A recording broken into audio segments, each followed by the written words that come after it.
This Week in Weird, guys. And this Week in Weird is going to be an extra special grande mass-sized version of This Week in Weird. We are covering all of the Week in Weird. We have scoured this week, found all the weird crevasses, took our spoons and scooped it out and slammed it into a Word document that we're all going to share and read, which took... Patrick, we finished early, and then Jim and I were, it took right up until seconds before the show started. Patrick, I think, finished yesterday. I think Patrick finished 3 days ago. I'm sure Patrick finished in his pocket dimension many millennia ago and just issued it forth with dark magics this week. Patrick, thank you for being on top of it. Will finish before the end of the show. And if you're working on finishing up before the end of the show, smash that follow button when you're done, after you clean up. Anyway, so speaking of Patrick, you want to kick us off? What about him? Yeah, okay. Hey, guys. There's a Pokemon fossil exhibit in Chicago. Oh, hell my God. I mean, not right now, but soon. Boo. Boo. You guys ever wish that Pokemon were real and that you could walk outside with $20 worth of Pokeballs and catch your way to the equivalent of a professional sports career? Yes. Yeah, I mean, every day since I was roughly 8 years old. Yeah, well, that's never going to happen. But in May of 2026, Chicagoans will be able to go to the Field Museum and pretend Pokemon once lived on Earth, but died many centuries ago. This feels that's weird. Yeah, that feels weird. That also feels like this is just a long exhibit to say that Pokemon is old now, and we should all feel old. Yeah. Yes, without a doubt. Like these fossils should be housed next to my fossils of me, basically. That's fucked up. That's right. It's fucked up. Niantic, you sick fucks. So the Japanese exhibition called the Pokemon Fossil Museum is finally making its way to America. Oh, so bring the kids, including the one you locked inside yourself to rot years ago when the crushing weight of adulthood slammed into your dreams. Ooh. And take a trip back to the fictional past of Pokemon. Soak in the glory of animals with elemental powers and intelligence that should have made them the dominant species of their planet, but instead led to a life of cockfighting and servitude. Yeah. Enjoy the choir of shrill children's voices as they echo through the insanely high ceiling of a museum when they see a Pikachu skeleton. Head to the gift store and buy a plush that is $20 more expensive than the exact same one you would get at any other store. Be flabbergasted at the sight of 30-year-old dudes fist fighting and knocking over elderly women in a museum over their chance to nab Pokemon cards. Hell yeah. Yep.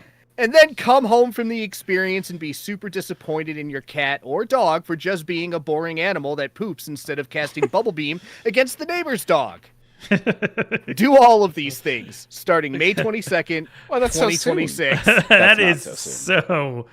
I mean, yeah, 2026. Oh, next year. Okay, yeah, that is. Wait, so they're not like fossils of what would be the like megafauna version? No, they're not like what they're would be literally if dinosaur fossil Pokemon, but this is not that.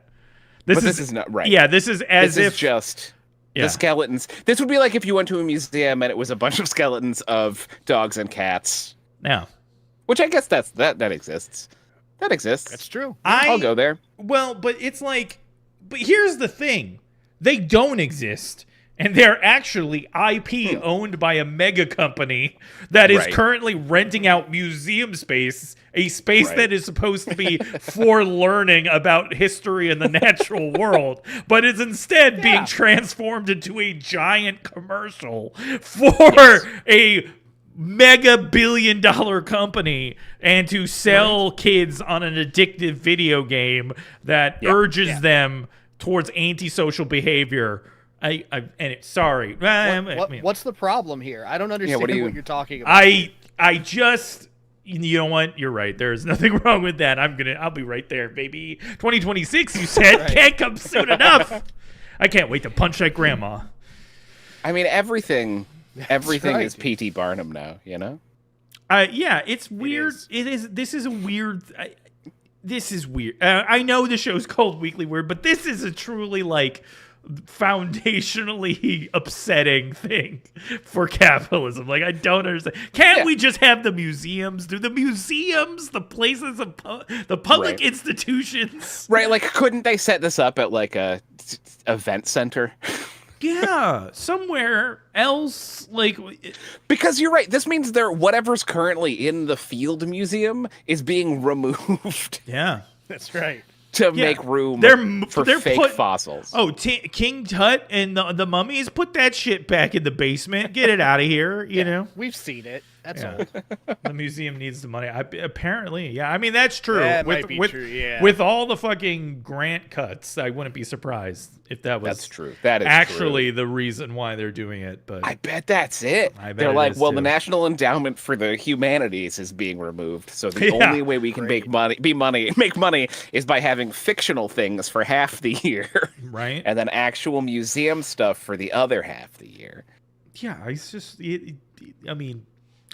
No matter where you slice it, it is an indictment against like how capitalism has just ruined everything that had like integrity. Weird like, how common that is. Yeah, it's just crazy. It's crazy. They're coming for everything. Yeah. Harold says that he wants his car to run on the crushed hopes and dreams of Pokemon, which fair. But makes me wonder. I haven't watched that much Pokemon or played or engaged in any way with that much Pokemon. Do Pokemon do stuff like that in universe? Are they like in the Flintstones? Is it like, oh, I have a Pikachu, like you can lightning ride them, you my can electric fly vehicle? Them, you can. I mean, most people do they travel use them as by parts bike. of appliances. There are Pokemon that are appliances. Yeah. Really? Yeah, there are Pokemon that are ice cream cones. There are Pokemon that are balloons. I thought they were all at least mostly animal or plant. No. In the first generation, there was a Pokemon that was computer code. That's so stupid. This just reminds me that we need to do the show of introducing Jim to pop culture he's never engaged with. Yeah. Like the premise of the show is Jim's lived under a rock, both literally and figuratively. And like we need to get him into Pokemon. Geodude. There you go. Well, you know what? Good job. It's one of the 5 I can name. Yeah. You made a comment earlier, Jim, in chat where you referenced an Ender Dragon, and I was absolutely sure you Googled that shit. I did? There's no way. There's no way you knew what that really was.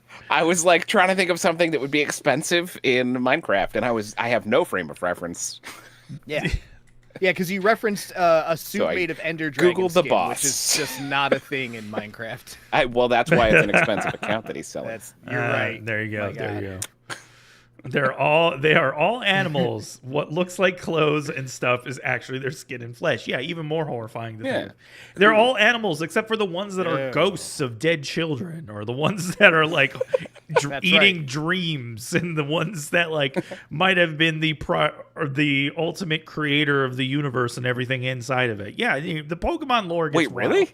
Oh yeah. Yeah. Wait, and that's like a dude you can capture? Yeah, you can capture the god Pokemon. Every single thing. Yeah. Great. Yeah, which also begs the question. I mean, I would believe in God if he was like a dude that you could just catch in a ball and talk to. Yeah, for sure. But it is like, Jim, you can already do that. And that Pokeball is the Bible. And God lives there. Oh my God, what is this show? Jokes. Listen, now that the Pope is from Chicago, I'm rethinking my stance on Catholicism. You're Catholic now? Mm-hmm. Yeah. I'm Chicago Catholic. You know, I'm only Catholic for Chicago things. Chicaglic? Chicaglic. God. Hey, don't we have other stories, guys? No!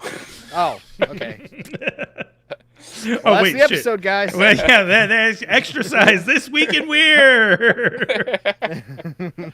There it is. Guys, speaking of Oh, shit. lollipops. Keep vamping. I have to get all of your photos, Jim. Speaking of things that kids like candy and also sticks and friends. There's probably a Pokemon that's shaped like a lollipop. There must be, right? Little There's gotta one-legged be. round guy. Yeah, Dave can confirm this. Dave's got all the Pokemon knowledge. Dave, if you're still there, is there a lollipop Pokemon? What's the most lollipop-looking Pokemon? Yeah. Where is the lollipop Pokemon? And how many licks does it take to get to the center of him? 3! 1, a 2, a 3. I'm just gonna start. So 8-year-old Liam Lefevre, pictured here. He's smaller than that in real life. He's the center point of the community at his elementary school. He is a mover and a shaker. And not even just when he really has to pee, guys. We usually do 5 stories, and we did so many this week that I've completely forgotten this story. All these words I wrote much earlier this afternoon, fully new to me. As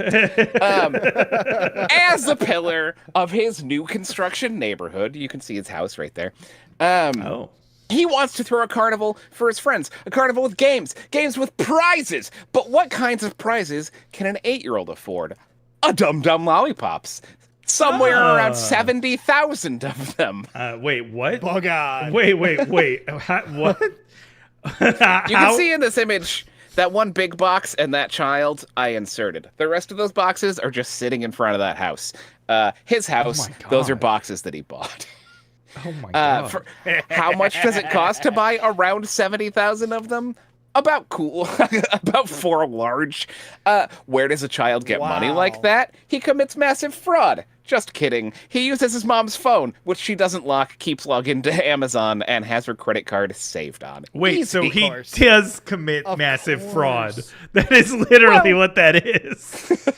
Yeah, I mean, kind of. It's not that massive. It's only $4,000 worth of lollipops. That's misdemeanor fraud. That's definitely misdemeanor. It's sure. misdemeanor Okay. All right. Unfortunately for the little entrepreneur Liam, his mother Holly is a total bummer who'd rather have $4,000 than a neighborhood fully illuminated with the buzzing eyeballs of Candy Jack children. She was able, with the help of the local news, to strong-arm Amazon into taking all the dum-dums back, except for Liam. He still lives there. Nice. Got him. Got him. Got him! Got that fucking Liam. Zam! Boom! Go to bed, Liam. Get him! It is too late for you. Oh, the reason I put the big box there is because it says more than 2,300 lollipops. That's how many they promise in a box. Dum Dum is such a good company. They're like, Christ. fuck it. They're enough to fill a box. How much is a single box of They don't count. Dum-Dums? Does it say at least 2,300, it says? That's what the box says. That's They are amazing. even precise about how many. They're the company with the mystery flavors, which is just we don't want to clean the machine between flavor and flavor. So when it's transitioning from one flavor to the next, they put mystery flavor wrappers on them. That's amazing. What a good company. What? $132 for 2,300 Dum-Dums, which There you like go. I'm It's not a bad deal if you love a Dum Dum, dude. Listen, I'm so down. true. Guys, for just 20 gifted subs, I'll buy a box of Dum-Dums and eat one And eat every them stream constantly. for the next 130 streams. I know you guys all love Dum Dums, because why else would you be here, you know? Right? That's right. There's 3 Dum-Dums in this box right now. Hey! Dave says there's an ice cream and candy apple Pokemon. No. But candy apple A Pokemon, candy that's apple functionally a Pokemon, lollipop. okay. That's just a lollipop with fruit in the middle. True. If a fucking lollipop with a what are those brown things that aren't chocolate? Tootsie Roll. Yeah, if a Tootsie Pop is a lollipop, that then you a do candy exactly. apple's also a lollipop. I like that you knew exactly what he was talking about. Dude, I hate Tootsie Rolls. Tootsie Rolls are terrible. Yeah, they're garbage.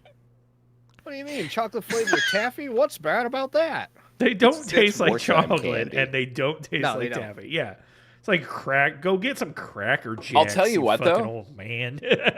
I'll tell you, Golden D says it's awesome. You know what is good? This is even, I don't know. I like the vanilla flavored ones. I do like the weird flavored ones. Yeah, the ones that are like strawberry or vanilla. Yeah, those are way better. The fruit ones I don't get down on. Normal taffy, yeah.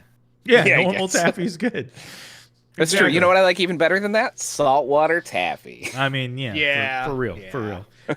Do you what about Dum Dums? What's the flavor on Dum Dums that we approve of? I don't know that I've ever thought about the flavor of them. If I'm at a bank and there's a bowl and there are mysteries, I go for the mysteries. That's Sure. the only one that I ever look for. Yeah, I think mysteries are a fun one. I like pineapple. Pineapple. I enjoy a pineapple. Cherry. Anything. Watermelon's a good one too. I like watermelon as well. They got the blue raspberry. Cherry though. solid. Cherry That's is a solid. fun color Raspberry. and a fun flavor. Yeah, Yeah, I never. that is a fun fiction that you can put in your mouth. That's right. Yep. Blue raspberry. They're like, we want to make it raspberry, but we can't have another red. But that's not fun enough. Yeah. Oh, do you think that's what it is? That's They're like, but 1000% cherry and what it is. strawberry are both Yeah. red. Yeah, they have like 3 red. Every flavor would be red if Right. it's like apple red. Apple. Red. Yeah. Yep.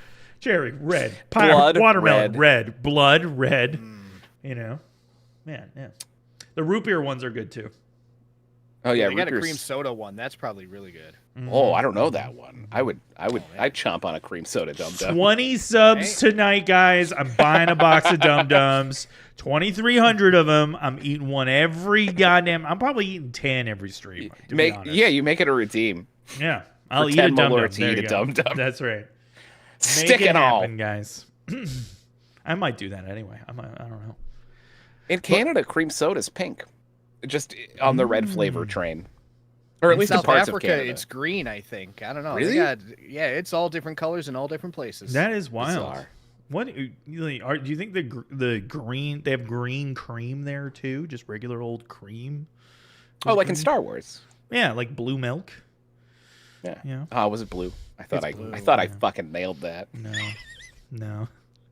No, Jim. No, just don't try to pop culture ever, Jim. Oh my god, dude! Later tonight, much later tonight, I'm gonna attempt to. I tried so hard to make a joke in the Star Wars universe, and I did not know enough. Wow. Well done. Well done. Well, speaking of Call it out if you see it when we get there. yeah. Speaking of jokes, monkeys might talk. It's not a joke. This What? one's not a joke. What? That's No. right, guys. Monkeys. Is that how they talk? That's right.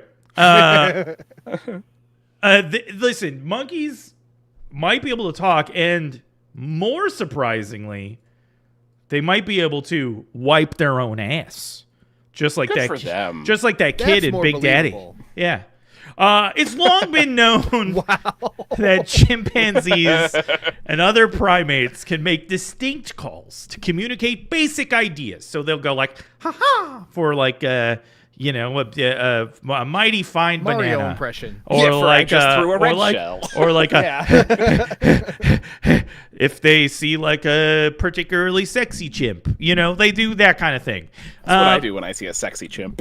That's right. Yeah, well, that's why you're on the list. But in a discovery that only spells doom for humanity, scientists now believe that apes are capable of creating combinations of calls to alter their meanings. Basically, they combine their words to make new words, like in German. So monkeys speak German functionally. After recording 4,300 vocalizations from 53 wild chimps, scientists are interested Not in enough. what this might indicate about the human language evolution, because they've witnessed these chimps basically taking two unrelated ideas, two unrelated calls, combining them to create a third meaning, which they think is how we started vocalizing and making language ourselves. But while scientists are interested in this like potential discovery about the foundations of human language evolution, we here at Weekly Weird are pretty sure that the apes are in fact mobilizing. Okay, We're doing it. Wimps. It's happening. Apes Ape Together Union, baby. Strong can be heard in many of the recordings, as well as, quote, these freaks like to listen to apes fuck, unquote.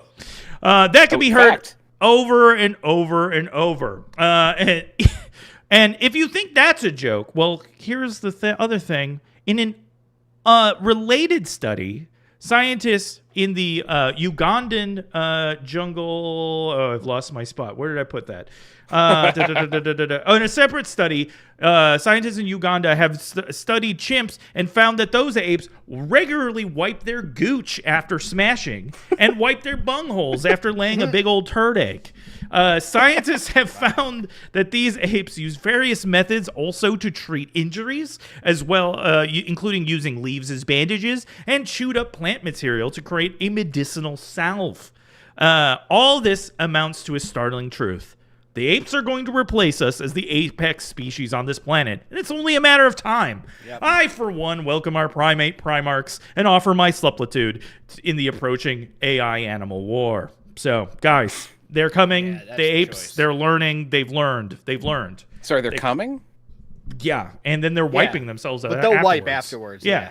Damn it. Deal. Yeah, absolutely. Absolutely. Oh, God, it's happening. Ape gooners. The animals are becoming impatient. We haven't offed ourselves fast enough for them. I know. They were like, listen, guys, your lease on the planet is running up. All right. Yeah. It's now gorillas time. I get it. We kind of pooched it. We figured out a way to distribute power and then did it very wrong. Yeah, I did it the wrong way every time. Never once right for very long. Wow. I get it. I get it. Yeah. And they, in your study, did you learn if they have learned to start fires? Like, are they reaching that? It's only a matter of time, dude, because once you have language, then you have collective memory, right? So then Sure. you know, and that's like last time. Yeah. Rub two sticks together. All of a And sudden, this dude Prometheus came down from the sky. That's right. Prometheus. Prometheus. Primate. Primate. Okay, we'll get there. We'll workshop it a little bit. Yeah. We'll come back next week. Yeah. That's right. That's right. You know who else is starting fires, guys? Oh my God! Some dude in the UK. That's right. A man sets his own house on fire just to see the firefighters. Oh my God! Amazing. That's, amazing. Yes. Like the sexy firefighters? No, he could just see those guys maybe. at the firehouse, which is At the club. The club that down the street. Yeah. Well, this guy, a 26-year-old UK man who is awesomely named James Brown, did something very not awesome because he thinks firefighters are super awesome. Okay. They are. All right. Yeah. I'm sorry. How many Normally, awesomes was that? Did it cancel out S3. from awesome to non-awesome to awesome again? Okay, so it's still awesome. Got it. Yes. Yeah. Yeah, we're still, we're flat. It's a triple awesome. Yeah, we're still okay. Good. Triple positive. So, normally, arsonists are obsessed with fire itself and thus are compelled to set things ablaze. But old who James isn't? wanted to watch something burn because he's obsessed with those who put it out. Oh. Ever since he was a child, he wanted to beat the shit out of fires. But as an adult, things didn't work out that way. Then he moved his obsession to calling his local fire department constantly until it became an issue. Oh, Wow. Yeah. Wow. One of those. Uh-huh. Not to be dissuaded by such rejections, though, James knew what he had to do to get his firefighting friends to come on over. Start a fire. Right. Yeah. A call okay. came in Yeah. about an electrical fire at his Ashington home that had spread to his bed linens. That's the most know. English fucking Beautiful. name ever. Ashington. It's where the ash came off from the factories that used to burn the pores. Sorry. Or his bed linens. yeah. Or his, yeah. All right. So, it had spread to his bed linens, and the fire department responded, putting out the small fire and disconnecting the electrical supply for good measure. Yeah. Their response was swift. Too swift for James, in fact, because 90 minutes later, a similar call about his bed linens was reported, and they once again came out to put out the fire. He didn't finish. He didn't complete. Oh, buddy. When asked how this new fire started, James claimed it was the same electrical source they had just turned off, which was really hard to achieve with no electricity. Impossible, even. Not only that, James was filming their response and was generally fanboying over their presence while they were fighting it. He was making a spank bank video. Yep. He was, yeah. Well, James, he pleaded guilty to 2 counts of arson, and during the court case, it was revealed that he has called the fire department 80 times in the last year alone. Jesus. Wow, dude. Wow. Yeah. Wow. So he was That's like every 4 days. Yeah, dude. Yeah. He just what you thinking? Like those were the types of calls they were getting. Free him. Yeah, you know what? Golden D brings up a good point. Free him. Yeah, into it. Yeah. All right. Yeah, they should just give him a job where he gets to sit on the truck, you know? Yeah, just like that kid in that Beyond Belief episode where it's just who eventually died. Should die. Yeah, he should die in a fire, and then he could be with the firemen forever and ever and ever. Forever. Yeah. Oh man, if only. Yep. So he was promptly sentenced to 8 months of suspended sentence that will be carried out unless he performs 150 hours of unpaid work within the 2 years of his crime. So surely that will stop his surely that will stop an obsession that drove him to light his own house on fire twice. Yeah, for real. Yeah. I mean, thank goodness they, like us, have such a recuperatory system based on healing people and not just punishing them randomly and then putting them back in the streets. What if his unpaid work was to start more fires? Just being like, oh, well, great. Are you sure? You know, like, because that was unpaid work. We gotta burn these leaves. It's a controlled burn. I know, right? Oh no, we can't demolish his house. Guess we gotta burn it, Jimmy. Yeah, let the man be a Dalmatian. Exactly. Get him some spots. Put him on the fucking. That's what I'm saying. Put him in the firehouse. Give him a spot. He just wants to hear the siren. Yeah. So it's weird that his obsession was the fireman and not the fire itself. Well, most fighters. Well, sure, you're right. But how sexist of me. But the but. No. But I mean, like, my understanding is like most arsonists are like obsessed with the flames, not the act of putting it out. Is that your understanding from the story Patrick just read when he said that? No, most that guy is obsessed with the firefighters. Right. Patrick said that most arsonists are obsessed with Oh, yeah. I was just being a dick. All right. Well, fuck you, Jim. It was funny. I enjoyed it. Thanks. Whatever. I don't listen to Patrick when he's fucking talking. Jesus, how do you think I get through this show? Now who's a dick?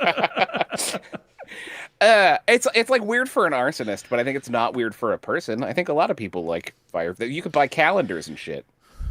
Right, but like you can hire a guy to pretend to be a firefighter and then take his uniform off. Like, it feels like starting a fire is a lot more work than just calling a person to dress up like a firefighter. Is all I'm saying. Like, not if you don't know the phone number. I guess that's true. He's too busy starting a fire to learn the phone number. Yeah, exactly.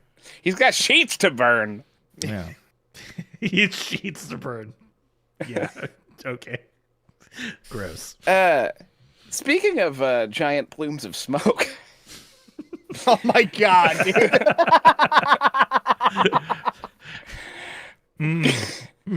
Guys, do you fear God? We have a new pope.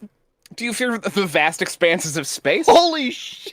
The pope might have space secrets, guys. Oh my god. You all know the facts. The U.S. government has been working with the Vatican since a space crash crashed in Italy in 1933. They have the files, and a new pope means a new shot at those files being revealed. We know where the skeptics fall. There aren't any aliens. The Pope's not real. And we know where the true believers fall. Everything's real, popes and space. But if you're like me, you want to know where Crisis Magazine falls. Everyone's favorite publication dedicated to fighting against the rise of secularism and modern science amongst the Catholic community since 1982. Where does Crisis Magazine fall? It cages it. They discuss how those who fervently do or do not believe in aliens can find scripture to back themselves up. Weird how the Bible can do that in so many directions at once. And then it goes on to say, who knows? Great. Nailed it. Great. Yeah. The article quotes the Reverend Jose Gabriel Funes. I would guess that's Funes. But there wasn't a tilde. Funds. Funds, Gabriel Funds, the Vatican's chief astronomer, a wild job, who says, just as we consider earthly creatures as a brother and sister, why should we not talk about an extraterrestrial brother? It would still be a part of creation. True. It's cool, guys. You can keep your copy of Project Blue Book right next to your annotated Bible. Catholic God doesn't care. Will the new Pope release the files? Probably not. But either way, Crisis Magazine wants you to know that you're allowed to believe in anything you want as long as you don't believe that women should be able to make choices about their own bodies. Not even. What about extraterrestrial women? Nope. No, nothing. Nope. Okay, the extraterrestrial men get to decide if they have babies or not. Got it. Jim, quick question for you before we cut to the white shot. Yeah. Would you call that the Pope Bufo? Would you call that the the Pope saucer Pope sauce? So UA Pope. UA Pope. That's it. Thank you, Thank you, Patrick. Thank you. I was trying to find He should get one of those, right? Right? Yeah. I mean, the fact that he doesn't have some sort of hovercraft like a la Dr. Robotnik to like float around like a pope. Yeah. Oh my God. Right? Let's go. Let's go, Pope. The Pope should be more like Dr. Robotnik in a lot of ways, I think. I mean, yeah, I see that. You should be building robots, turning animals into robots. Yeah. That's right. They should be trying to make the second coming of Jesus the same way they made Mega Man. That's right. Why wait, Exactly. Force God's hand. Make an abomination. You're always saying that, Jim. Force God's hand. Make an abomination. That's right. Well, speaking of popes, guys. Oh, thank God, more Pope stories. We're talking about the same ding-dang Pope, because it turns out look at that boy. The Pope is a White Sox fan, which is good because they need a fucking miracle, all right, to be any goddamn good. After Chicago native Robert Prevost was elected Pope earlier this month, video quickly surfaced of the now named Pope Leo the 14th attending the first game of the 2005 World Series. He was pictured. You can see him there. I'm tickling his chin. Tickling his chin. Here, listen. We'll get some enhance. Thank you. There he is. Oh, yeah. Right. Oh, hell yeah. There. Okay. That's the guy. Look at that guy. It's confirming that God roots for the Southside team. So suck it, Cubs. In honor of the newly elected leader of the Catholic Church, the White Sox have unveiled a new installation that honors Father Bob, complete with Pope Leo XIV jersey, as pictured there. There it is. Early false reports stated that the new man in the big hat was a Cubs fan, but no God-fearing man would ever root for the Cubs, so obviously not. Since the White Sox are just 4-6 this season and recently lost by freaking 10 runs to their North Side rivals, those godless bastards, the Cubs, they need all the help the Pontiff can give them, so... I, for one, welcome the Pope's love of the White Sox. Go Sox.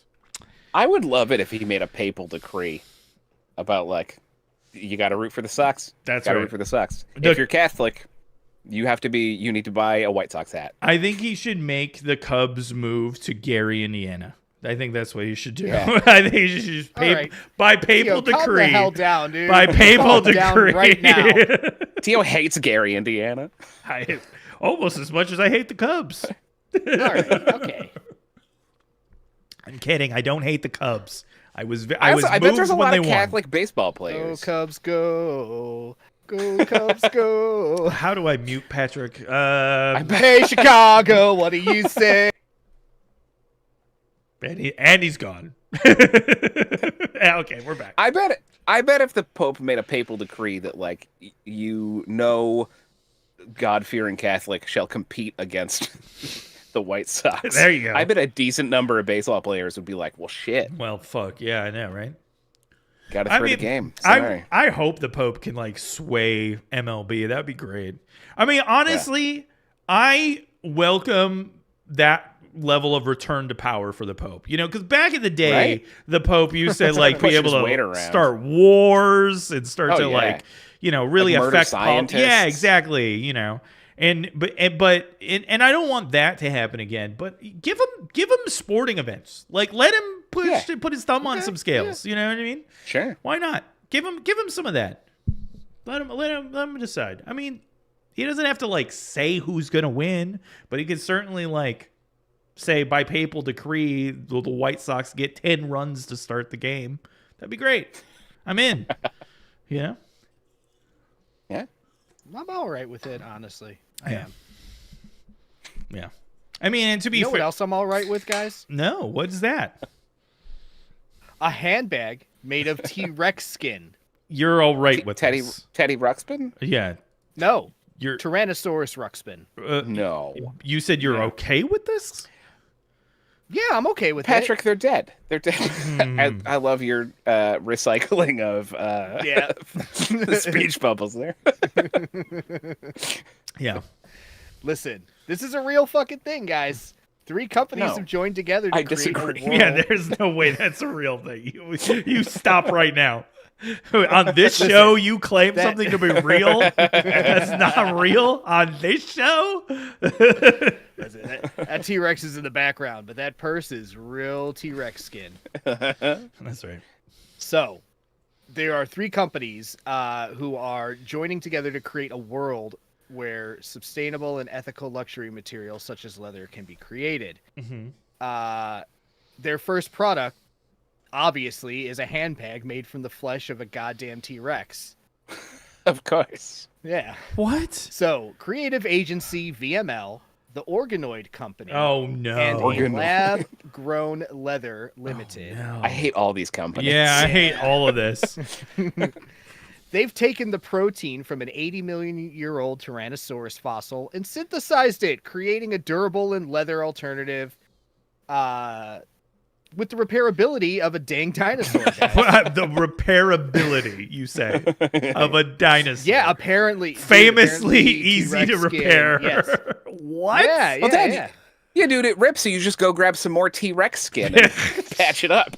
That's right. What do you know about T-Rex skin? I What I tell you? You know what? You got me. You got me there. I can't even, that's right. Can't even argue. This T-Rex Touché. leather requires no livestock or chemicals. What? So the chances of a Jurassic Wait. Park-like scenario are minuscule. Chemicals feels like a lie. Yeah, that feels like a lie. What is it made out of if not chemicals, guys? Chemicals? Listen, I'm just reading to you the press release from these companies. Yeah, that sell these sounds right. furs. That Nothing sounds more. correct. No chemicals. Got it. All right. This T-Rex handbag will be available later this year, guys. Probably Nice. for a whole bunch of money. That is Yeah, for a Get one while you T-Rex can. bag full. what is that? Like I don't understand. It's not I don't chemicals. want to be sexist, Okay, go but on. this Jim. feels like a misfire. It feels like if you are a bunch of weird VC funded companies and you have some T-Rex protein and you're going to clone the T-Rex protein. For me, first go-to protein shake. I want to sell to the Monster Energy guys. I want dudes who are like T-Rex power. No, man. That's who I'm selling it to. Like You're not wrong. like who's buying the bag? It's only because it's expensive. No, man. If you're people who buy expensive bags might buy it. If you've got the ability to synthesize T-Rex flesh, T-Rex steaks easily. Well, easily sure, the course. first thing. Okay. But that's the same market segment I'm saying as the T-Rex protein I steak. see. It's yeah. Okay. But yes, I agree. T-Rex steak for sure. I think T-Rex steak would be harder to do in a satisfying way, but I don't know. I've never cloned meat. I mean, no, I agree with you guys. I want to consume T-Rexes just like you. Yeah, exactly. Eating them is where we want to go. Yeah, exactly. Like I don't understand this. Also, I'm pretty sure the organoid company, and I might be mistaken on this, but my understanding is the organoid company are also the people who are transforming like brain. Oh, the fluffy mice guys? No. Well, no. I was gonna say I think they're turning brains into computers. Like they're turning like brain stem cells into computers, and it's like they're growing brains. They're growing like brain organoids to like do computational things, and the organoids. Why? I'm sorry, I've hijacked this, but I should have made this a story this week. But no, thank you. I didn't write much. But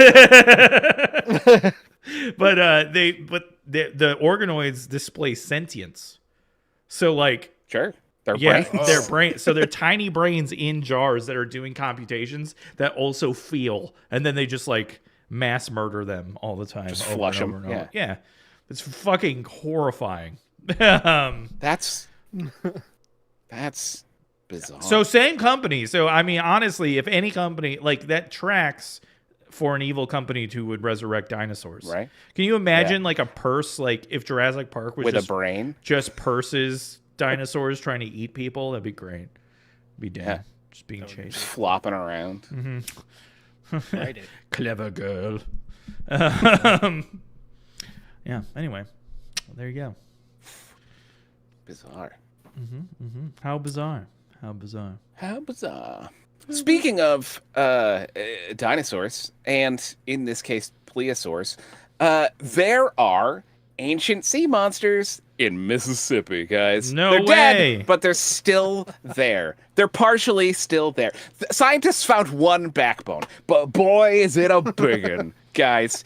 This vertebrae is 7 inches across, which, based on what we know about how big vertebrae are, suggests that it comes from a 30-foot-long marine lizard. Jesus. An ocean dragon. Yeah, dude.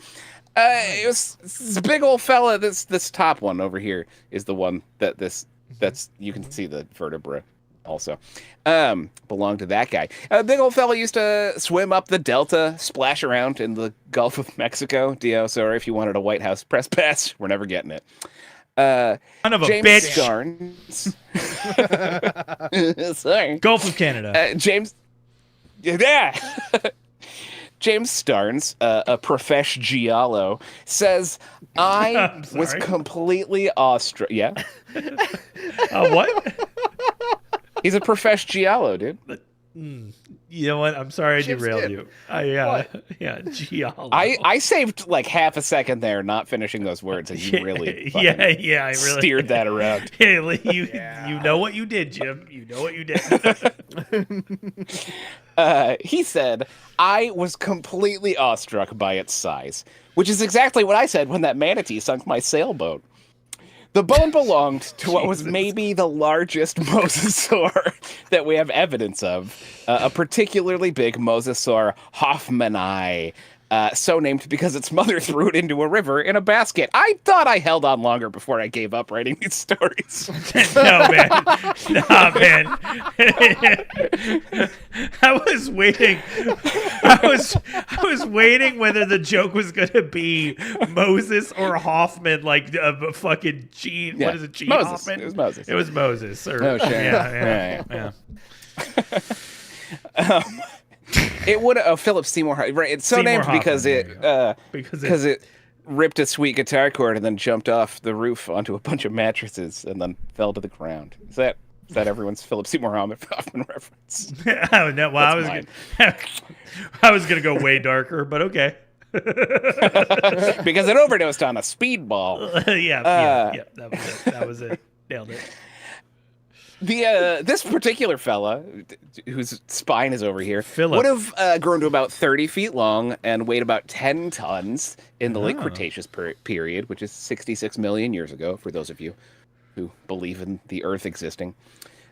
Swimming around into the shallow delta alongside other marine reptiles, fish, shark, and turtles, all of which it would have gobbled up ferociously while yelling, "I'm the biggest boy!" Hell yeah. Okay. Yeah, that's the end of the story. That's the end of it. That's a perfect ending. I know, you're right. I'm sorry. So much to unpack there. Really. I kind of want to circle back to the boat manatee sinking. I think that was a pretty crucial detail you just glossed right the fuck over. What do you mean? You guys all remember when that manatee sunk my sailboat? Do I? Yeah. What was the name of your sailboat? The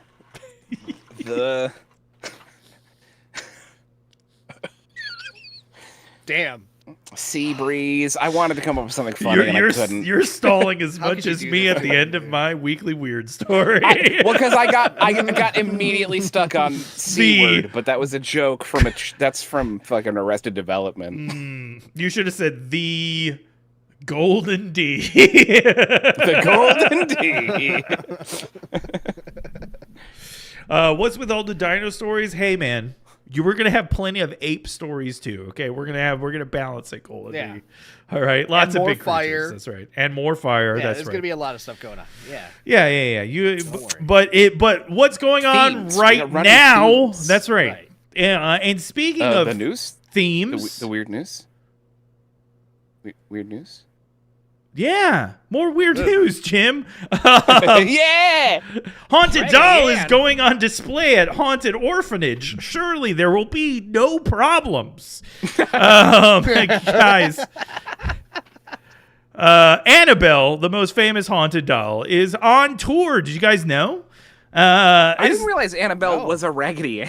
Yeah, this is the actual Annabelle. That's so funny. Yeah, they changed it in the movies because it is a Raggedy Ann doll. Because it's copyrighted. That's correct. It's making its way to perhaps the most haunted place in America, Gettysburg. So, Hell yeah. The doll will be spending its vacation at the National Soldiers Orphans Homestead as part of the New England Society for Psychic Research's Devils on the Run tour, because that's what Weird. that's what Nesper does now. Paranormal investigator Ryan Daniel Buell is chaperoning the doll, or perhaps completing the ritual to summon the dead spirits of Gettysburg from July 11th through July 13th. Annabelle, if you don't know, is reported to house the spirit of a young girl named Annabelle Higgins, and was discovered by totally legit ghost hunters Ed and Lorraine Warren, who also founded Nesper. The Warrens had housed the doll behind a special glass box pictured here. Special. That's right. I believe they etched some sort of things that look like ruins in there, but Sure. I don't know. Whatever. They put it in a box, and they put a sign that was featured prominently next to it that said "Positively do not open," because they reported various creepy shit to happen, as documented totally truthfully in the Annabelle movies. Sure. But naturally, when they died, their nephew and learned ghost shyster, Tony Spera, put Annabelle on the road in an effort to support the Annabelle film franchise. So now she's on tour. Perhaps the ghost of a young girl will enjoy her stay at a haunted fucking orphanage. Yep.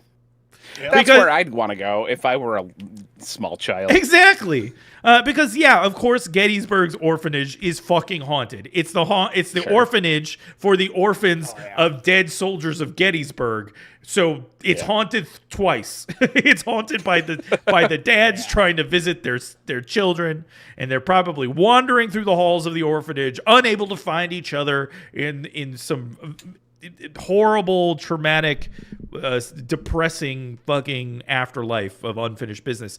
But yeah, especially this haunted orphanage. Not only is the children who are haunting the orphanage, but Rosa Carmichael, a notoriously evil mistress who ran the orphanage, is also reported to stalk the halls to this day. She apparently shackled children to the wall in the cellar. The shackles, which still remain there. So I'm sure Annabelle is going to have a lot to talk about with this woman. I'm sure this will not lead to what will be the next film in the Annabelle franchise, Annabelle 17 Gettysburg Ghost Fight. I'm pitching it now. Blumhouse, call me. But there you go. They're gonna. Yeah. It writes itself, honestly. It writes itself. does. No, don't tell them that, because then they'll just make it without you. Oh, shit! It is written only by Dio. That's right. It writes itself for me and only me. Yeah. It's because you're a medium. You're a psychic medium. That's right. In the medium of cinema. That's right. I'm a psychic medium cool. Yeah. Medium cool. Medium cool. Yeah. Cinema joke. Anyway. So that's all I have to say about that. I said there'd be nice. Remember how I said there'd be more stories about fire? No. Yes. You don't? I remember you saying that. I listen to you when you talk, Patrick. I don't listen to Jim. Patrick when I talk. We've established this. No. Yes, we know. And it hurts every time. I'm sorry, Anyway, what? Another story about fire. I don't like you much in this moment. Oh, Patrick. Patrick, can I pause you for one second? I just want to recognize that Harold made a solid joke. He said that instead of the New England research, whatever, they should have founded the foundational research of the unexplained and diabolic, which obviously initializes to fraud, which is clever, well done. and I want to recognize that. Sorry. We see you, Harold. Tell me more about fire. Well, police got an entire town high by burning confiscated weed, guys. Nice. Hooray! They did it. It's been in the movies I think I've seen. Right? This is like a fictional concept. For sure. This also, is that police officer's dick on fire? I think his dick is shooting fire in that picture right there. It just might be. He could be trying to piss on the fire too. We don't know. Got it. There's too much fire. Got it. Yeah. Fair. Yeah. Fair.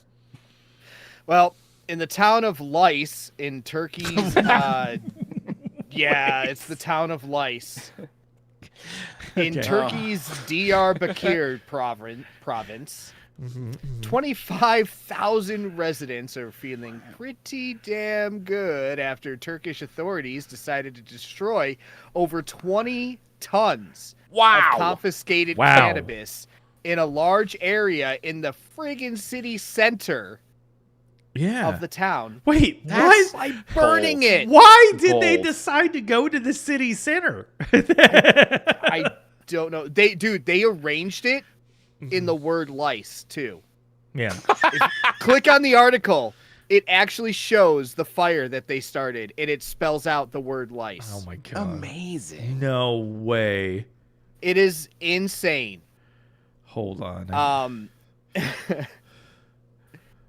What? Oh my god. Is that real? No way. That's real. Fucking real, Dio. That is really a thing. Hold up. Hold up. Hold up. Hold up, no. We'll make it happen. I'm holding. Yeah. What? Hold for lice? Hold for lice. You could just keep talking, Patrick. Yeah, you can keep talking. Yeah. Stories. The air in the town, unsurprisingly, became so thick with smoke from that sticky icky that residents could not leave buildings or even open their windows for 5 days lest their high never end. Wow. Why? Yeah. Why did they do it this way? This was not a good decision. It was not. It was decided by Sheriff Cheech and Deputy John. That's right.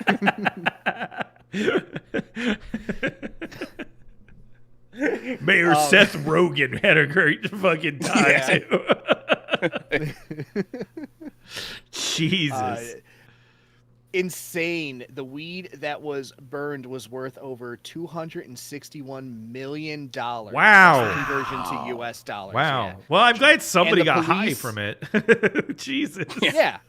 Be a And waste. as you can see, the police, they burned the weed to spell out the town's name of Lice, which kind of adds insult to injury with this situation.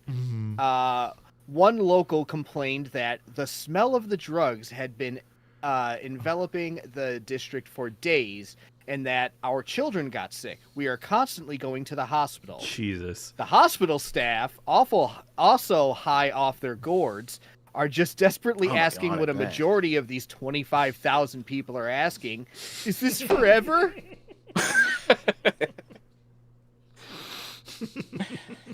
Yes, it is. Yeah, this is going to be Always forever, the answer. guys. That's right. Yes, right. When you do drugs, the high lasts forever. You never get your brain That's back. it. That's who you You're are done. now. That's who you are. That is reality now. That is insane. That is what? They hotboxed a whole town. There wasn't even a They box. did. They There was hot no box. open aired. They hot town squared the whole town. Yeah. That's incredible. Seth Rogen bought the rights to Yeah. the story. I can see that. Yes. Yeah. They punished the town like my dad catching me smoking. That's right. Well, you guys, we found all this weed in town. Now you guys got to smoke it. All right. It's true. Now every child in that town is like, all right. I know. There's going to be like in 25 years, there's just going to be an explosion of music and really heady films coming out of place. Yeah. We're going to know. gonna be awesome. The lice revolution. That's right. That's wild. Mm-hmm. Speaking of cool crime-related things, Nice. guys, cool theft should be legal. I'm calling it right now. Also, look up jury nullification Yeah. because you can make any crime legal if you're on the jury. Yeah. If a crime is cool, let it slide. That's what I say. Let it slide. Guys, is it cool to steal Apple products? Yes. Only if you steal the Apple products. Cool. Absolute legends Lorenzo Viduva and Gabriel Chisoyu stole $737 worth. That's over $250,000 worth of iWatches and MacBooks out of a sealed, locked, and GPS tracked 18-wheeler while it was driving down the Pennsylvania Turnpike. All right. Damn. That's pretty Cool. cool. That's a Cool. Fast and Furious movie, dude. It is. That's I pulled it. Is that? Yep. This is from I think the first one because I think I don't remember. How did they do it, guys? We only have the testimony of the trucker and some police video to go off, but it sounds like they basically did the end of the first Fast and Furious. They put a car in front of the truck to control the speed, another car behind it to crack the lock and jack the goods, and a box truck hovering next to the second car to receive the whole bushel of apples. When the trucker pulled over at the rest stop, he saw that the GPS tracker had been removed and then replaced, but in a different spot, and that the doors were locked but not sealed. Police managed to use the toll valence cameras to track Viduva and Chisoyu's vehicles to a Dollar General, but the boys were long gone. They face felony charges of theft and conspiracy and a misdemeanor charge of recklessly endangering another person, presumably the truck driver. No word on if the regular police are going to pick them up or if they're going to call in Dwayne The Rock Johnson. Oh, no. I mean, wait. Cool. So they haven't caught Cool these guys crime. yet?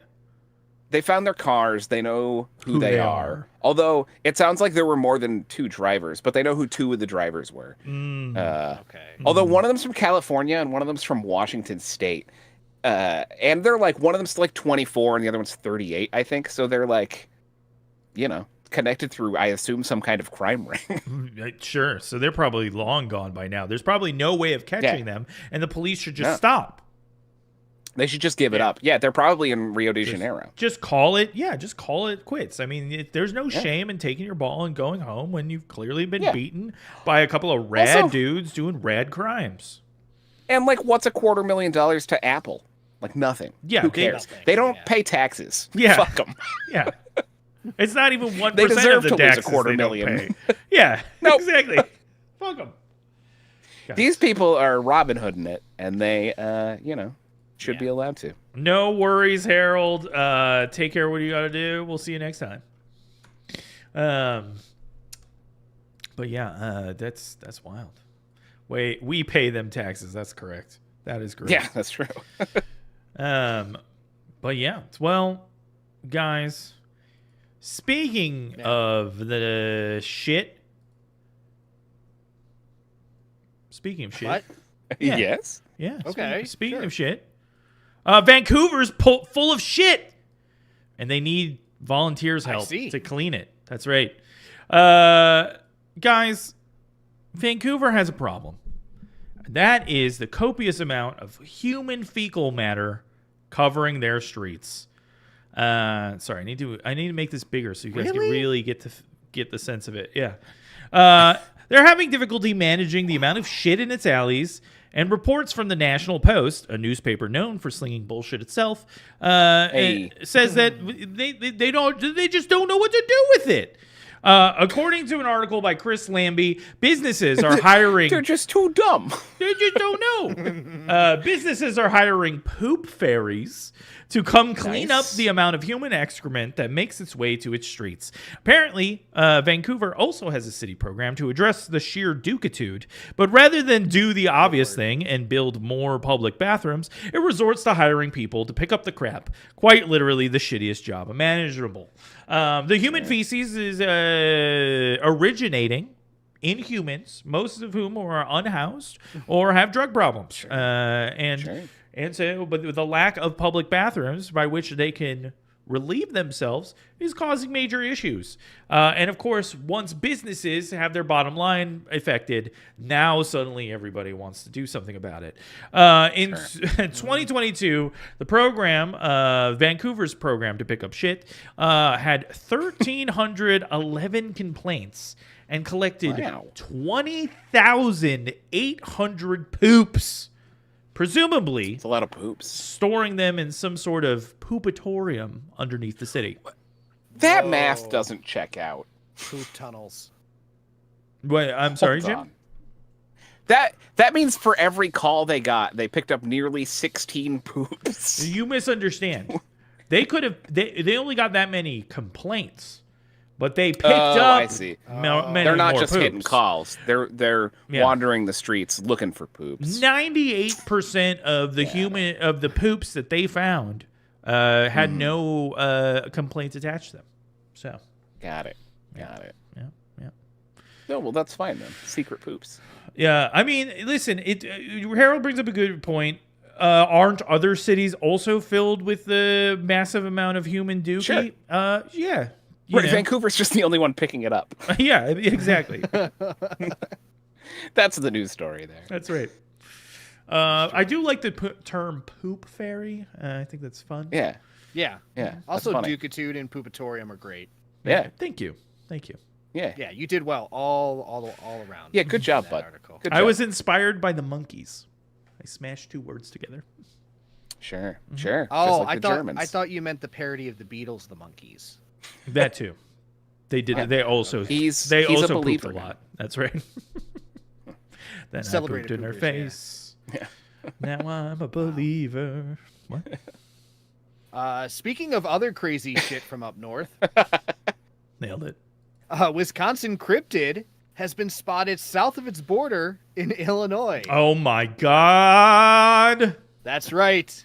The cryptid Wisconsinite and B-tier stepdad candidate known as the Beast of Bray Road might just be tired of said road, as he has seemingly moved south out of Wisconsin and into northern Illinois. The Phantoms and Monsters Pulse of the Paranormal website posted about an encounter a local man had with an upright, human-like canine monster that towered 3 to 4 feet taller than a 54-inch tall horse fence. So do that. What math. an unnecessary way to explain that. Yeah. What is it? Are we back at fourth grade math problems? If the fence is 54 feet tall and the Beast of Bray Road is 3 feet taller. In Northern Illinois math, just get used to it, all right? It was about 2 meerkats and 2 12-inch submarine sandwiches taller than this here 54-inch horse fence. Wait, Subway sandwiches or Mr. Sub sandwiches? Because we're talking to Midwest. Oh, Mr. Sub. I don't mean the company Subway. I just mean gotcha. the style. Gotcha. The unnamed man claimed that he saw glowing eyes when he flashed a light on the figure. The beast. Yeah, he did. I can confirm no way, he definitely did. Yeah. Correct. The beast followed him to the north, an electric fence separating the two. Safe. Being a red-blooded American, he produced the firearm he obviously had on his person, aimed and unlocked his safety, waiting for the potential cryptid to make its move. After a few cinematic beats of silence, he retreated from the beast. I retreated undoubtedly, he said, fearful, intimidated, confused, and full of wonder. And ragingly horny. Yeah. You know, just rock hard like the Dickens. Me and my pistol both had erections. I still questioned what the fuck on earth it was that I was looking at. That is, yep. Yeah. With cryptids like the Chicago Mothman and the Big Muddy Monster, who I've never heard of before, Yeah, I don't know that guy. already running around in Illinois, it's safe to say they don't need no wolfmans or hodags coming down there to cause no troubles. Oh, no, definitely no hodags. Get them hodags out of here, dude. No way. Yeah. That's so fun. The Beast of Bray Road. Wait, I was trying to come up with a new road for the Beast of Bray Road. The Beast of Boys Town. Ooh, dude. Ooh. That sounds like That's a movie probably from already 1987. Yeah. I would watch The Beast of Boys Town. Right. For sure. Unclear if Mr. Submarine is still a thing in Chicago, but hopefully. Yeah, it's there. Is it still a thing? Mr. Submarine, if you're out there. Oh, Patrick's got Call it. in, Never mind. Mr. Submarine. Fuck off. We already know. Will the Yeah, states there's one over still by the Six Corners. Yeah. listen? Harold, I don't know if Illinois wants the Beast of Bray Road. Okay, you know. I think you can go back. They up could there. still fight over him. I They mean- could fight over him the other way. That's right. That is correct. But I think Wisconsin's need it. Wisconsinites need it. They're like, oh man, Be we like, gotta- you touched it Yeah, last yeah. style. No, you take it. No, stop. You take the Beast of Bray Road. Speaking of ways that children behave, kids, guys, kids love bugs. Did you know that? Oh, They do. I didn't, but sure.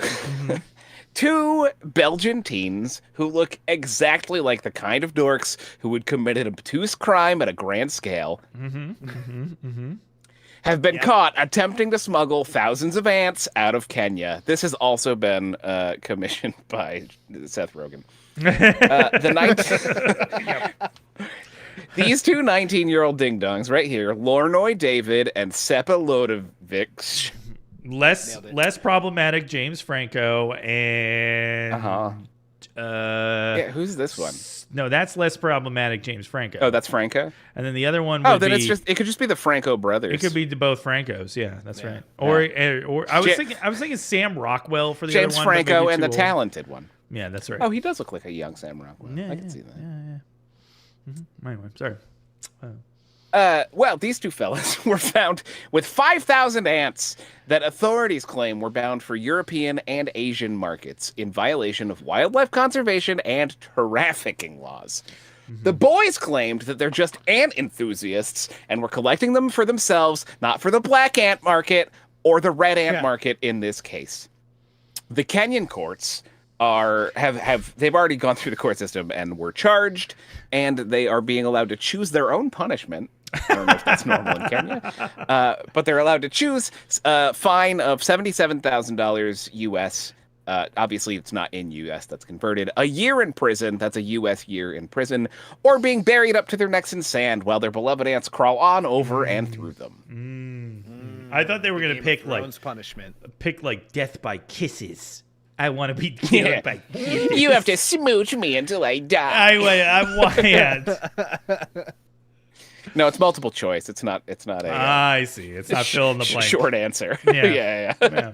Got it. You get to choose your own sentence Mad Lib style. You just have to choose verbs and nouns, and you don't know what they're going to mean until later. I want a very light punishment that's full of woo. Smugs! Getty. Welcome in, Smugs Bunny and friends. Welcome to the Weekly Weird, where we cover all the weird stuff of the week. You're just in time for the middle of the show. I would say the first third of the show. So you're just in time to settle in with us as we talk about more weird stuff. Thank you so much for the raid. Welcome in, guys. My name is DOTV. That over there is the real old man Strong Patrick. And that over there is Uncle Fungus Jim Hickox. Welcome in, guys. Hope you're doing well. Smugs, were you drawing? We'll take a second. We'll take a pause for a station identification. Kazillion, Wax Idiotic, Moot. Welcome in, Kazillion. Welcome in, Wax Idiotic. Welcome, Moot. Welcome, everybody. The Smugs Raid. The Smugs Raid. You know what we can do? We can do this. Oh yeah. Nice. Everybody who's here, who has been here in DOTV land, go follow Smugs Bunny. Oh, Nothing fantastic. special. Shut up. Artist. Oh, whatever, Smugs. It's all special. Yeah, exactly. But go follow Smugs out. Wonderful artist. Wonderful character. That Smugs. We like him. I've seen some Smugs around in the places. I've myself, yeah. That's right. But yeah, anyway, we are covering the weird news of the week, guys. So if you think that's your Jim Jam, we do it every Tuesday on the Weekly Weird. This is the show.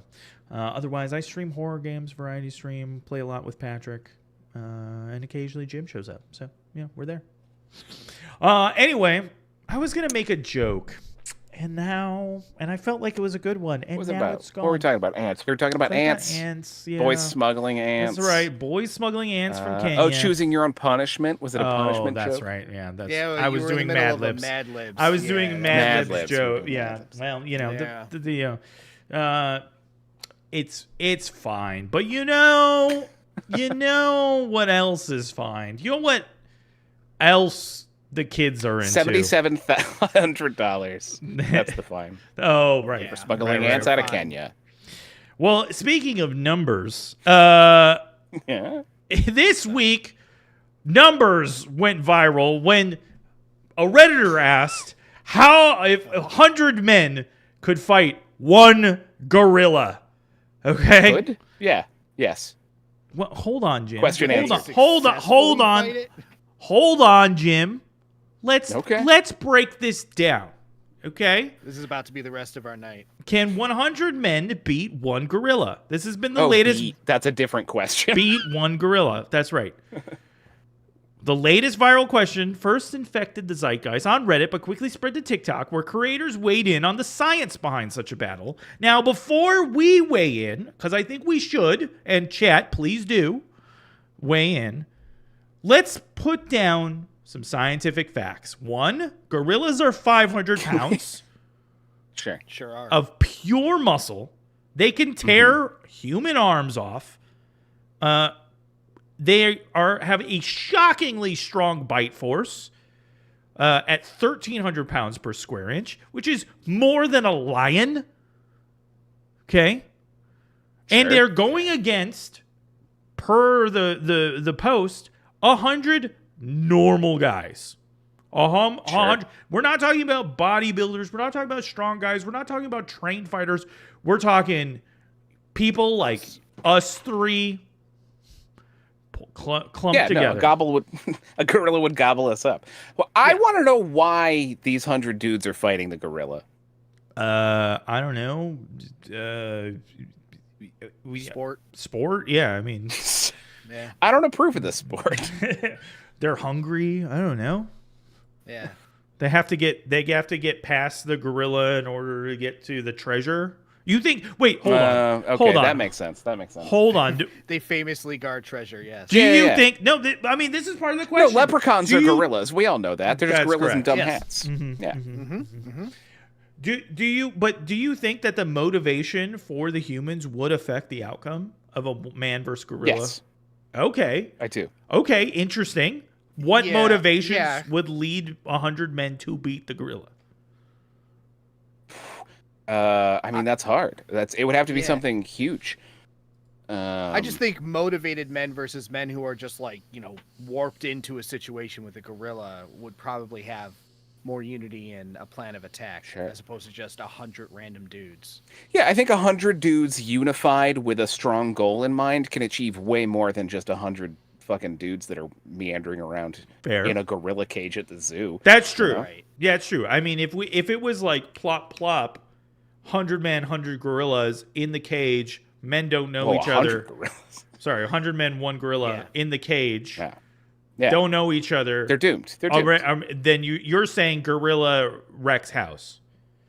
Yeah, absolutely. Yeah. Yeah. Like, probably gets hurt. If those sure. dudes are trying hard to fight the gorilla, it's going to get a little hurt, but Yeah. not as hard as those dudes are going to be.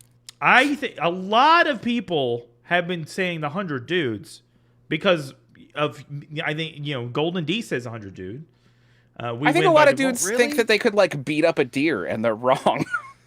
Right. That is true. I think famously there was a poll where a bunch of dudes said they could beat Serena Williams at tennis. That is true. That is. Dudes have no idea what they can do. It's much less. Hey, guys out there, it's less.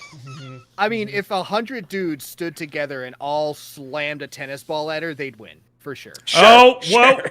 We're getting a call. Perhaps this person All right. will have something to say about this topic. It's Kyle.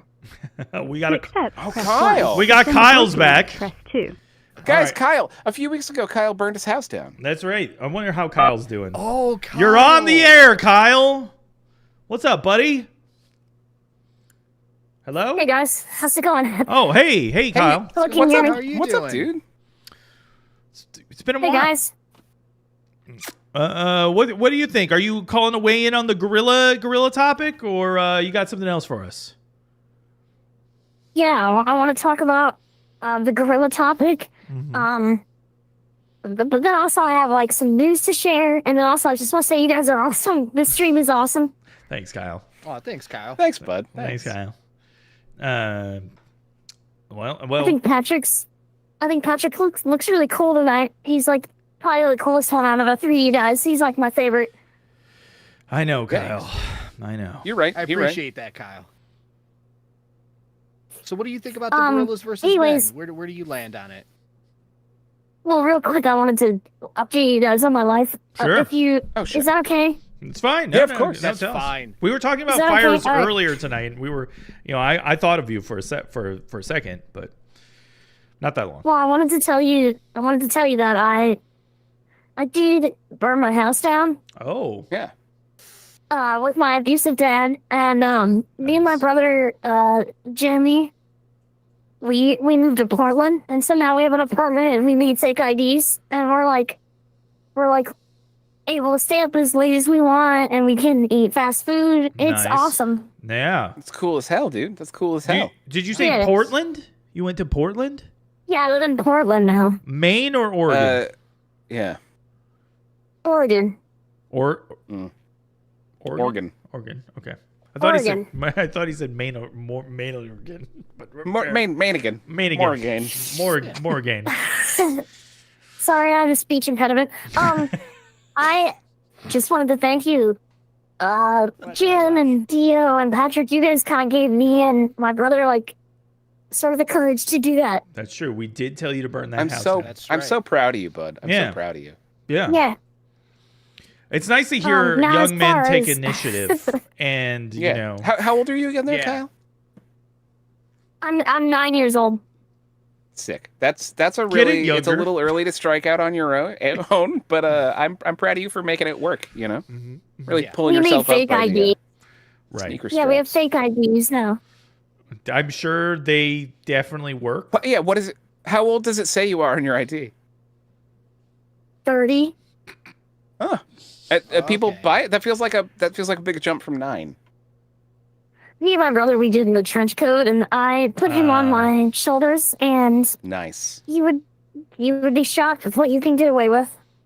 It's true. I probably would be. Why Yeah. not? Yeah. Mm-hmm. Mm-hmm. Mm-hmm. And Also, I don't have good for to you smell Panda. I don't ever have to smell late night takeout Panda Express ever again. That's you right. know? Yeah. What fast food are you guys eating? We do a lot of Subway because we're healthy. Yeah, if you want to eat fresh. mhm. That is the way to lose weight. We're trying to be for sure. healthy. Absolutely. Yeah. Although be careful around When I'm Subway not as a watching, child. Yeah, famously history. not a Oof. If What anybody, does that mean? What do you mean? or if anybody tries to just show if you you see their it- really big pants, run the other way. Yeah. Just run Yeah, the yeah. other way. Yeah. Okay. Pro tip Okay. video. Yeah. I Honest- trust you guys. Honestly, Um, it doesn't matter how long, so- how old you are. Always just run the That's other true. way. Yeah. Anyway, sorry, I Um, keep interrupting you. Go for it. 100 gorillas versus one man. The gorillas are Yeah. gonna win like every time. 100 gorillas versus one man. Yes. You are right. You are Without a 100% doubt. right. Yeah, I think mean, Is that what you guys are talking about? 100. Well, 100 men versus one gorilla, actually. Oh, Mm-hmm. oh, Mm-hmm. that's different. Yeah, it's a little different. What do you think? I think that the men could beat the gorilla. Because men are like gorillas, but we're smarter. So we could. All of the men's could probably like combine their knowledge and come up with some sort of like solution to take the gorilla down. I don't know that it would just be a fight of brute force. I think maybe intelligence might come into play. Mm. Mm-hmm. Mm-hmm. What can you spitball a strategy that would help you defeat a gorilla with 99 other 9-year-olds? Yeah, if you were the general in this case, what would be your tactic? What if half of the men were fighting the gorilla while the other 50% of the men were making a man catapult? Okay. It's a catapult made out of men with a ball of men as the projectile or something. I don't know. Strong argument. That's a strong argument. Okay. Would that be cool to see? I It would be mean, awesome. Without to a see. doubt. it Yeah. sounds like a Bollywood film that I've seen before. Yeah. Yeah, yeah. Yeah, that would Or be rad what as if- hell. What if, like, the great apes, our primate cousins, what if we would target vulnerable spots like chimpanzees? And what if, while a bunch of men were sort of sacrifice fighting the gorilla, what if a group of 2 or 3 men jumped on the gorilla's back and gouged the gorilla's eyes out with their fingers? Oh, that's true. Wow. Their eyes aren't super strong. Still a weak point for a gorilla. Sure. But then, Yeah. but Poking fingers and eyes, poking fingers and ears. Put some fingers in the gorilla's like genitals and grab them and stuff. I think that would bum the gorilla out, and I think that ultimately the men could potentially win this battle. I don't know. I see it. Sure. I see it. Oh yeah. I mean, with a tactician like you, yeah. Yeah. Yeah. I wasn't even thinking about grabbing his genitalia. That's definitely the way to go. Yeah, that is the way. Yeah. Though I feel like that way. I mean, gorillas are pretty smart. They might also know to go for the soft bits. You know what I mean? So Maybe. Yeah, but there's only so many soft bits for the gorilla to go for. I mean, there's there's he'd be 100 of them. overwhelmed 100. with genitals. There's Yeah, 100 dudes worth. so many genitals and eyeballs and ear holes True. and Yeah. throats How to could he rip and stuff. possibly I think get through he'd- all of them? Yeah. You think he would tire I don't know. himself Yeah, out? he would be videos. so busy. Yeah, I would say like a tired gorilla. The one question is a tired gorilla. How many men does it take to beat a tired gorilla? Sure. And how many men does it take to tire out a gorilla? Exactly. Yeah, exactly. Yes. Those are the two. There's that's the that's true it. math. of That's the the math. situation, Yeah. You know, because if you're willing to sacrifice 80% of your men, You have to be. right? Yes. I mean, yeah, this is the animal war, and I think this is like a useful exercise for all of us as we know, the animals are mobilizing in various ways. They're taking down our planes. They're learning to speak. They're wiping their asses. Yep. I'm sorry, their butts. Woodpecking our cars. Woodpecking our cars. With the Constitution. Yeah. Yep. Yeah. So it's just we gotta understand that this is going to be war and there are going to be casualties. So acceptable losses, right, Kyle? Yeah. Good. They never say what gorilla out of the tribe is going to be the one fighting. But now that I think about it, it's always just 100 men It's versus true. What a if it's a gorilla. sickly It little could baby be, gorilla? True. That's or right. like not the alpha, but like the echo. The Or the echo. delta, you need someone further down The the pecking order. It could be like a little bitch gorilla, Whoa, Kyle. Yeah. Kyle, living on your own. You've Getting a little spicy there, I'm bud. swearing now. yeah. You're I swear now. okay. On paper, that's he's fair. in his 30s, so. That's fair. That's true. Honestly, but according cool. to the Cool, state, Kyle. yeah. If you want to convince people I that don't you're give 30, a you got to swear a little I don't bit. give a crap. I don't give a crap about the rules now. Wow. Whoa, dude. Wow. Hell yeah, Kyle. Hell You yeah. are an edgy little fella. That's right. You guys created this. You made me. Proud of you. You're my idols. oh no. We're your Dr. Focus on Frankenstein. Patrick, especially Patrick. That's right. course, yeah. But especially Patrick. Patrick You told me should to feel burn my loved. parents' house down. You should call in again after the show and see if maybe Patrick would adopt you. I mean, I don't want to yeah. commit to anything for him, but, Ooh, Yeah. he'd be a great Anything could dad. happen. Sure. I mean, me and my brother Got need good a dad dad energy. right now. Yeah, Patrick, how do you feel about Panda Express? Yeah. Not a fan. Not a fan. Well, there you go. Or PFJ. Neither are we. We honestly. hated it. We'll never eat it again There because you- of all the abuse. Yeah, that's fair. Yeah. That's right. Yeah. Wait, so did your father perish in the fire? Oh yeah, Oh yeah. Okay. Oh, big yeah. time. And so did that bitch Stacy that he's dating right now. Whoa, I got forgot Stacy about too. Stacey. Wow. I guess they're 2 dating for 1 forever in special hell. Huh? boys. That's right. Hell yeah, Kyle. Listen, first time. I hate them. 2 birds with 1 stone. Clearly. Well, they're dead now, Kyle. So, I hope that after they died, that instead of going to heaven, I hope that they went to hell. Oh, HE Big double words. hockey sticks. Big huh? words, buddy. All right. That's, they're gone from your life. You don't have to worry about where they are. True. I know, but the anger lives on. That's true. what I yeah, learned I about feel that. revenge. That's something you're going to have to work on, bud. That's a Yeah. therapy issue. You know what? You and your brother should stack up too high and go find a therapist. Yeah. Yeah. You guys will do that for me, though, right? If I call some night, like you'll help me Nope. out if I'm No. having. Decidedly not not. Not Problems. even a little bit. No. No, I have advice for you. you guys You've got the basically talked identification. me into burning my house down with my parents inside. You guys did. I don't This think. is kind of I like don't think we We- are did that. legally This this is like our culpable project, you know. for. Yeah, check the tape on that no, one. I don't think so. Yeah. I think the. I don't know, that sounds Pretty right to sure me. at least deleted- Patrick did. Shut up. Didn't Patrick say I should do it? I thought. No. I don't recall. Oh, wait, yeah, definitely. Patrick and only Patrick said that. Yeah, for sure. Yeah. I think Patrick Really, told me Diego? to burn my house Patrick. down with my parents inside. Yeah. Okay. I don't think That's he what you said. tell the cops. Okay. That's what. Yeah. Mm-hmm. You got my back, right, Patrick? Definitely. You know, My it's guy. a blur to me, but I'm sure when we check the tape from the stream, that's exactly what happened. Yes. Don't worry, Patrick. We deleted the VOD.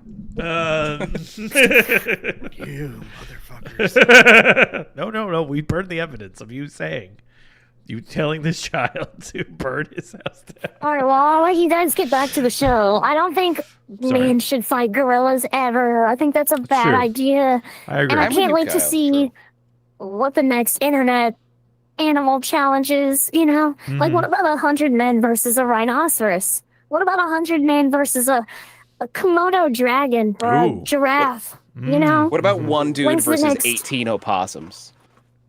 There you go. I would. All right, let me ask you this: what's an animal that you guys are confident that you could completely kick its ass Moth. if House it was cat. 1v1? A goose. grasshopper. Yeah, I think I House, could dude. destroy a House cat. goose. Oh, think dude, I I think you will goose. get a goose is the hurt. best. Yeah, He'd still destroy it. I would the still goose would get more destroy hurt. it. Yeah, I mean the Yeah, goose and would the die, goose is probably and I going to would instigate the fight. Too, Yeah. so I think he'd I be could defending himself. I think it's the best absolutely fight. destroy a goose. What about a bobcat? Do you guys think you could defeat a bobcat one-on-one? I don't know. No, I don't. Yeah, I don't have enough confidence. They in have that. pretty I would sharp try, though. claws. They do have pretty good Yeah. sharp claws. Yeah, I mean, I would fight anything if it was fighting me, but you know. Yeah. What about like a teenaged bear, a teenaged black bear? No way. No. Not even. No. No The, way. Yeah. the other thing that we're maybe discounting here is that if you were like in a scenario where you had to fight a bear, for example, I from what I've been told my whole life, you hit it once or twice and it wanders away, right? It's they're not fighting you to the death. They're not Unless they're interested hungry. in murdering Yeah. you. Unless Yeah. they're real hungry. But I would even bears assume- in the Northeast, they're always like, just fucking punch them in the I nose. would assume in this scenario it's like a cage match Mhm. type situation, so they can't wander off. They have to fight. You know? I see. Sure. Yeah. Okay. Yeah. Yeah. No, I'm not beating All a right. teenage bear. No. I bet Patrick I can could distract it. beat up any animal. Yeah. Yeah, Wait, I you'd think beat so. up any animal? I bet you're wrong. Yeah, no. Well, I think Patrick could. I think Patrick could beat up almost any animal in the animal kingdom. Mhm. Mhm. Really? Even Almost an anaconda? Yeah. He would go full John Voight on that anaconda. That's a deep for cut. a Yeah, I was 9-year-old. gonna say. You've been It watching is. some weird Also, movies there. in Shout- the John Northeast- Voight got Northwest. eaten by the fucking anaconda. Yeah, but yeah, yeah. But then it choked to death on No, his he didn't. fucking Yeah, no, he didn't. conservatism. And he got You're thrown right, he up. threw John him Voight off got and then thrown he up. winked. That's right. That's That's right. right. Right, He right. lived on for the And sequel. then that John went Voight straight made to Angelina VHS. Jolie. That's right. That's right. That's right. Well, thanks for having me on your show. I love you guys. You're my idols. And Patrick, I love your hair. Looks like John Connors from Terminator 2. And Thank you, I hope thank you you. guys get to the bottom Aw. of That joke 100 gets old. I love men it. versus a gorilla. I'll talk to you guys later. I love you. Bye. Bye. Thank you, Kyle. Always a joy, Kyle. I should grow mine out into a mullet so I can be like donkey teeth. Donkey teeth, donkey face, donkey lips. What's the other kid in Terminator? Oh my god, I know I what you're don't even- talking I about. know who you're- He was yeah. also in Salute Your Shorts. Yes, yes. I know what you're talking about. I don't the remember his ginger name guy, being yeah. The either, ginger yeah. kid. I'll Yeah, start he was in trying to look everything like- for like a second, and then he Yeah, grew up, and nobody hired him taser again. faced. Yeah, because he's a weird looking redheaded guy. Right. Very limited shelf life. That's right. That's right. They only last so long. Yeah. Anyway, I mean, I think we solved it. I think Kyle succinctly said it. We know who wins in the fight now. Yeah. there it All is. questions answered. Me. Yeah, for real. Yeah, It's Patrick. Patrick. Patrick wins that fight no matter what. Yeah. Now 100 Patrick gorillas. murders the gorilla and the 99 other dudes. That's right. That's right. Now 100 gorillas versus Patrick. Different story. Different story. Probably. I still win, but it's a different story being told. That's Yes. right. That's right. I would fight the gorilla by sending Kyle as they're the most dangerous creature ever. The rest of us would That's console true. the gorilla. Kyle would burn the jungle down. That's true. That's right. Yeah, Kyle would burn, on Patrick's recommendation, would burn the Yeah. jungle down. Absolutely. What is the lore we're establishing here? Anyway, Patrick, is there more news this week? Thank God there is. There is. We're moving right on. Guess what? New whistleblower says the Pentagon's doing the same old stuff. What? No. Yep. Then it must be Yeah. true. Mm-hmm. Ever heard of Matthew Brown? No? I went to. No? I Fair. actually, I knew somebody with that name way back. So yeah, Is he in this photograph? now I'm slightly Then concerned. irrelevant, Dio. Okay, I'm sorry. Well, he's the newest in a long line of whistleblowers claiming that the Pentagon is doing secret stuff involving aliens. Oh my God, Brown is is it a the same former guy? national. Never mind. Sorry. You How son old of a is this bitch. man? Brown is a former national security professional who claims that the Defense Department has covertly amassed an archive of UFO videos and pictures from military sources under the now infamous program Immaculate Constellation. We're talking grade A unblurry stuff here, guys. Nice. The gold bullion of UFO footage. Whose legitimate channels has he decided to disclose this information to? Well, it's a podcast called Weaponized that's hosted by George Knapp Yeah, and all right. Jeremy Yep, yep. Corbell. Who else would he Right. go to? That's exactly who Right. you go to. What? The most trustworthy. Yeah, you go Yep. there, and then after that, you come here. Those are the two places where if you have disclosure. Guys, if there's anyone out there with disclosure information, you can come on the show. Call Looking in. at you, new Pope. Yeah. Oh. We'll talk about Malort and aliens. Oh, God, I'm definitely going And to look the up White Sox. the Pope's PR team to see if And I the can White get them to Sox. come on the show. That would be amazing. Though Brown cannot confirm that the craft in the videos are extraterrestrial in origin, he claimed that the crafts are not within human capabilities. Okay. So Like murdering a gorilla. he's saying that. He's without saying it, he's saying it. Sure. Sorry, I have to, this I have to treasure do this. Oh, I have to be on screen You for gotta drink this. some Malorts. Yeah, dude. Here we go. Here we That's go. okay. I'll join you. Waken Lake, sorry. Waken Lake says, I saw a picture for deep fried Italian beef and I'm in love. Which, same. Send me that picture. Cheers. Drop it in the Dio score. Yep. Okay, sorry. Back to Patrick. No, yeah, moving on.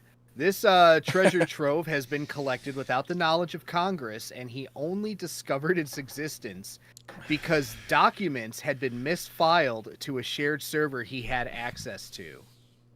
Why? Okay. Yeah, this led him on a 4-year independent investigation in which he interviewed over 40 individuals. He felt that what was happening was immoral, and he chose to finally go public with the information he had accrued on what he claims is a decades-long cover-up by Sure. elements of the U.S. government, which may be connected to an international cabal of elite, powerful people who are using technology for personal gain rather than the benefit of all. Same old story. Same old story. Wait, you're saying that people in power are using technology for their personal gain? No way! What? I know. Unbelievable. Crazy theory. I know. After his interview on the podcast, Brown stated to Daily Mail that he now fears execution over his decision to disclose. Jesus. Wow. Yep. If he doesn't mysteriously disappear or unalive himself with 2 to the back of the head, Brown has 2 more parts of his 2. testimony set to release as the year goes on. Most likely followed by a book and an Audible exclusive deal, as is UFO whistleblower tradition. Yep, that is correct. I love that these whistleblowers, so fearful of being executed, decide I better hold on to 2/3 of my information Yeah. just in case I get executed. Come on, guys. Well, he's Yeah. he's like, I'm just gonna give you the wounded amount, not the killed amount. Yeah, exactly. Like, what are we doing? What are we doing? You think they're by your logic, they're killing you for the information. So why would you hold back Right. the information to say all of it as fast as possible? Yeah, you're very specifically being like, well, the government better kill me, or else I'm lying. Yeah, or else I'm self-publishing a 700-page like random assortment of verbs that I'm calling my fucking treatise on the inner workings of space government. Like, what the fuck, man? Yeah. That's it, dude. It's good. It's good. I truly missed my calling in life, which was being a UFO whistleblower. Like Oh my god, yeah. I need to get an internship. You haven't missed that calling yet. That's true. I just There's need still time, dude. You got the hair for it. That's true. That's true. I just need to let the beard grow further down the neck, and I'll be okay. Here, Yeah. Just Get a straw cowboy hat. You'll be fine. That's it. Right. That's right. Amazing. I'm sure it'll just add to the already stacked shelves of the whistleblower section of your local library. Yeah, exactly. Yep. The only place that will buy the book. Yeah. Half price books. There's just like 17 copies of this book. Yeah. They're all signed. It's real sad. Oh, brutal. That is brutal. Speaking of aliens, guys, they're here and they do not like our military. No. Who It's does? a fact. A lot of people. I know. So many people. Only Americans. Really, a minority of humans, certainly. Recent days, guys, have brought a lot of UAP, that's UFOs for dorks, sightings over UAPOPs sightings over southern Arizona. A flap of them, if you will. Oh. And before you suggest that those are just camera flares or swamp gas, one of these UAPs has collided with an F-16 fighter jet, damaging its very expensive Perspex canopy. Whoa. That's right. This is a picture of a F-16, not the F-16. And that arrow's pointing out where the canopy is, if you're not sure. Our old bud, Luis Elizondo, we're getting some fucking big names in these two stories. Yep. Has helpfully told us there's been a lot of activity, particularly on the Arizona border. A lot of people are reporting a lot of things. Oh. Thanks, Elizondo. Wow. Yeah. All right. Sick. Can't wait to hear them. What are they? What are they reporting? Who are they? Who's reporting? He'll tell you later in the book. Yeah, that's right. It's 14-part book series. Skeptics and enthusiastic xenophobes are claiming it was an Amazon-designed delivery drone carrying drugs across the border. But the Air Force has so far declined to comment on what the tiny craft actually was. We don't know. Oh, okay. All right. Some little UFO smashed into an airplane. The Air Force has not deigned to tell us what the F-16 was doing flying around the southern border of Arizona. Beer run. They don't want to talk about it. Yeah. The story is the alien, though. Right. Yeah. Exactly. The story is the alien, not potential flying around major populated areas, whatever. Okay, trying to shoot people trying to immigrate, probably. Jesus Christ! If that's what we're using, I don't even want to say it because I don't want it to be true. Never mind. That's fair. Don't acknowledge it, and it won't be real. It's too early in the show for me to go off quite yet. We're not even halfway through. We're not even halfway through the show. We got so much, guys. But speaking of strange flying objects, the Pope. No, Jim. Aww. Cicadas. Not again. That's right. The cicadas are coming. They're coming. They have red eyes. They rise from the ground to eat the world. The zombie cicadas are here. They're starting with New Jersey, and by God, they're insatiable. They're infected with a strange fungus. I've seen The Last of Us, and I ain't no Pedro Pascal. I'm doomed. We're doomed. Doomed, I say. And if we aren't, they'll be back 17 years from now to try and take Jersey again. I say, let them have Jersey. Fuck it. Let them have the entire eastern seaboard if it'll save humanity. Yeah, I agree. There you go. Yeah, I'm in. I mean, I love some people on the eastern seaboard, but yeah, and you know what? I love the concept of humanity also. The zombie cicadas will love to eat them too, Jim. Yeah, it's true. I know a lot of delicious people. But yeah, zombie cicadas are coming if you're in Jersey. So there you go. That's great. That was a very nice, compact story, Dio. Thank you. I just, sometimes sometimes you just need to forcefully eject a story into the ether so that so people are suitably scared. Phase 5. Yeah, That's right. It is phase 5. Right. After the ants come the cicadas. Well, I mean, wow. I guess time for something completely different. Because Ogo Pogo is filmed. Hell yeah. Whoa. Maybe. Oh, we got another call. Hold on. Call from. Charles Wilkins. Oh. To accept, press 1. To send a voicemail, press 2. Oh, no. Hello, you're on the air. Hey, how's it going? Good. How you doing? Charles, was it? Yeah, Charles Wilkins is my name. How you guys? Good. Great. You're on the air. What can we do for you, Charles? You calling about the cicadas? Well, yeah, I live in New Jersey, and I just want to say I'm nervous about these cicadas. I'm terrified when it comes to cicadas. Me and my family, we've been in the basement, and we're just sort of like hunkering down. Oh, you don't want to be in the basement. No, passage of the cicadas or what? Cicadas. What? No, the cicadas are coming from the ground. They live in the ground for 17 years. You're under the ground with the cicadas, sir. All I want to know is, when are they coming back? They're coming this year. Right now. They're here. They're on their way. I know, but is it like soon? When can my family come out of the basement? We've been down here for months. Oh, Next year, my dude. Yeah, you're gonna want to be there. They tend to die out when it gets cold. All right, so if I'm going to be down here so long, I guess my question for you guys is... Eat your family. I have a...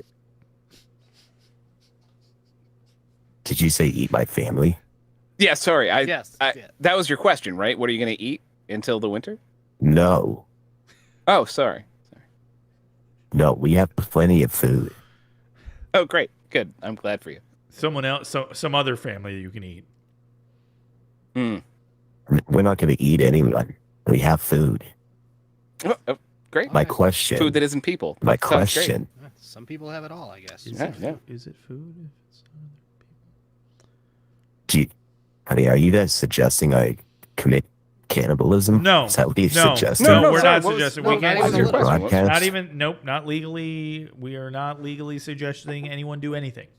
Also, commit is a strong Right. word. Partake. Okay. Yeah. Listen. As a first-time caller, Enjoy me. long-time listener, can I ask my question? I'm sorry. Yes. Yeah, Go ahead. sorry. Sorry. Go ahead. All right, I'm sorry. I don't, maybe I'm out of line here. What I wanted to ask was, I'm down here for so long that I got my beautiful wife, my 3 boys. I want to know, do you guys have any good recommendations?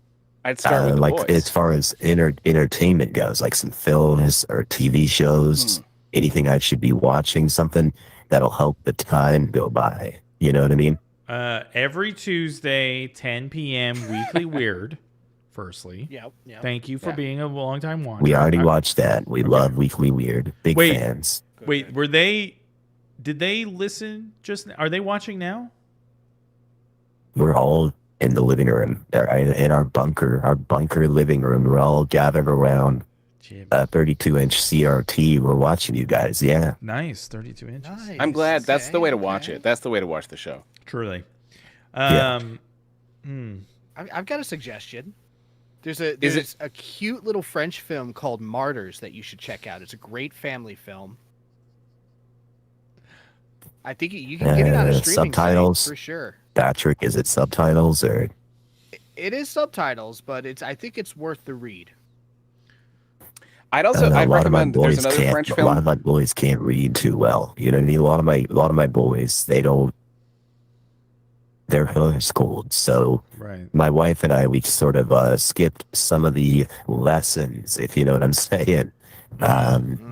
Brainwashing. I get you. I pick up what you're putting down. Yeah, I mean, is there a program or a feature length film that you guys could recommend that doesn't require reading?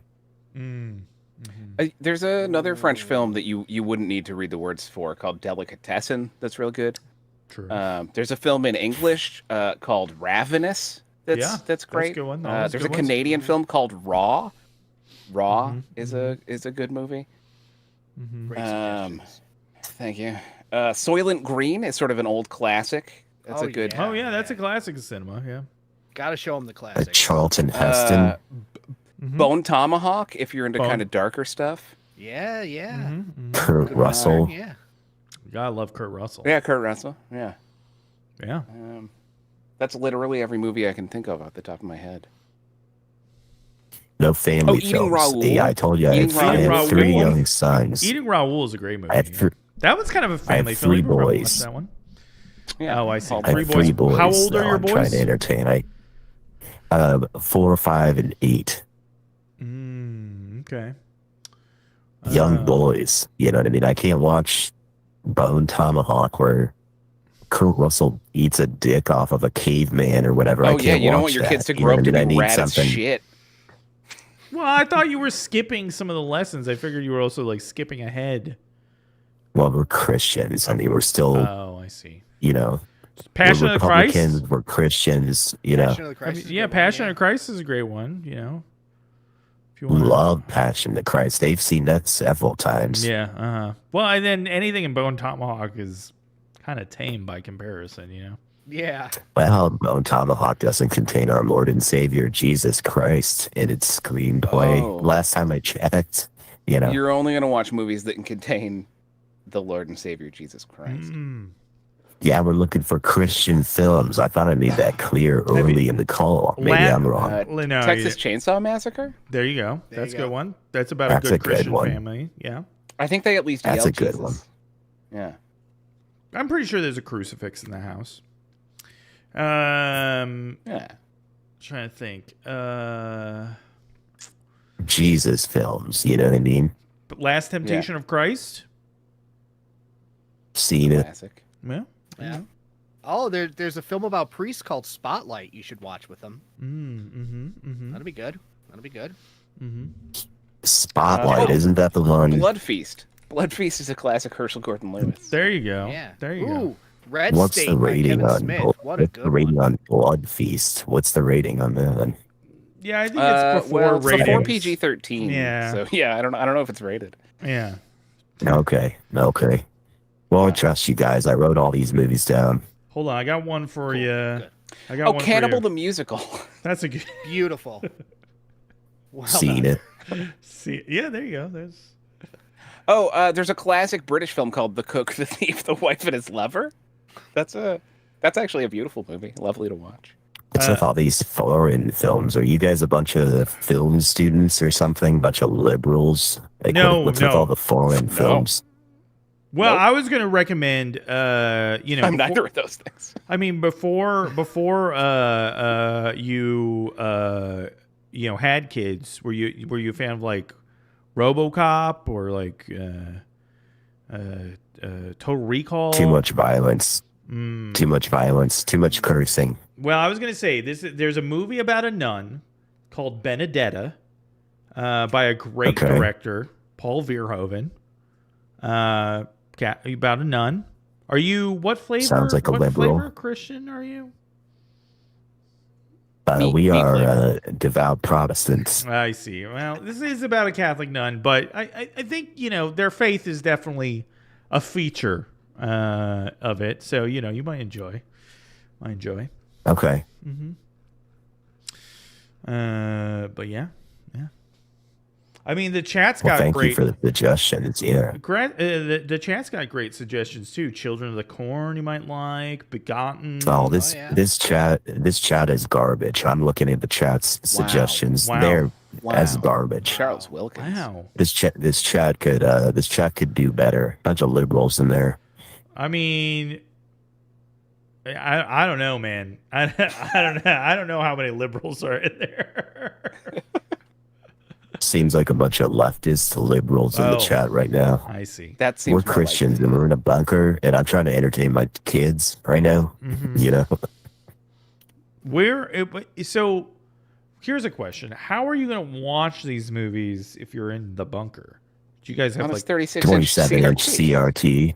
27. But is it a VHS or a streaming hookup? Like, what do you got going into that bad boy?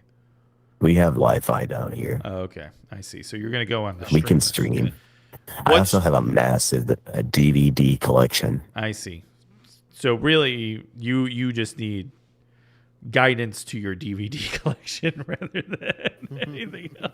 Like, what streaming service do you have? Because that also factors in. Like, are you have a Disney Plus or a Netflix or 4chan. 4chan is your streaming service? Got it. Spider Baby. Yeah, there you go. Gotta watch Spider Baby. Spider. I'm writing that down. Spider Baby. Okay. Yeah. Greatest story ever told.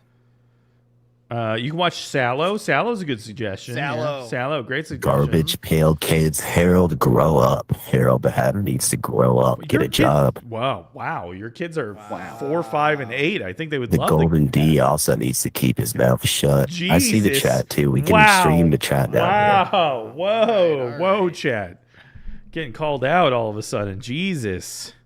I mean, I thought you guys were in a bunker as well, Yeah. based on all the CRTs and Yeah, you're correct. We're the weight-bearing walls around you. You know, yeah, I mean we're in a studio. This is our studio setup. Yeah. A studio is But we do A live bunker. In, we walls. live in the bunker, yeah. well, you guys live in the bunker. I live in Oh, Slave That's of the what I Cannibal call- God. that's Have what you guys I- seen that one? that one's good. Yeah, there you go. Slave to the Cannibal. that's what I call Sergio my Martino. wife's. That's Not what my I call my wife's labia, load-bearing walls. Okay, all right. Wow. Well, In front of your sir. 3 children? Wow. I'll tell you what. I'm gonna Your get out children of are here. watching this I'm right gonna- now. Wow. Yeah. Wow. I'm gonna go ahead. And You get out of said here. that right. Thank Yeah, you for the I think suggestions. I think he's getting That the was the shepherd's best for crook from everyone. his wife. Okay. Let's wrap it up. See you later, Charles. Bye, guys. I love you. Big fan. Big fan. Thanks, Charles. Cool. You're what we're going Can't for. say the same. Ooh, dicey. All right, getting a little.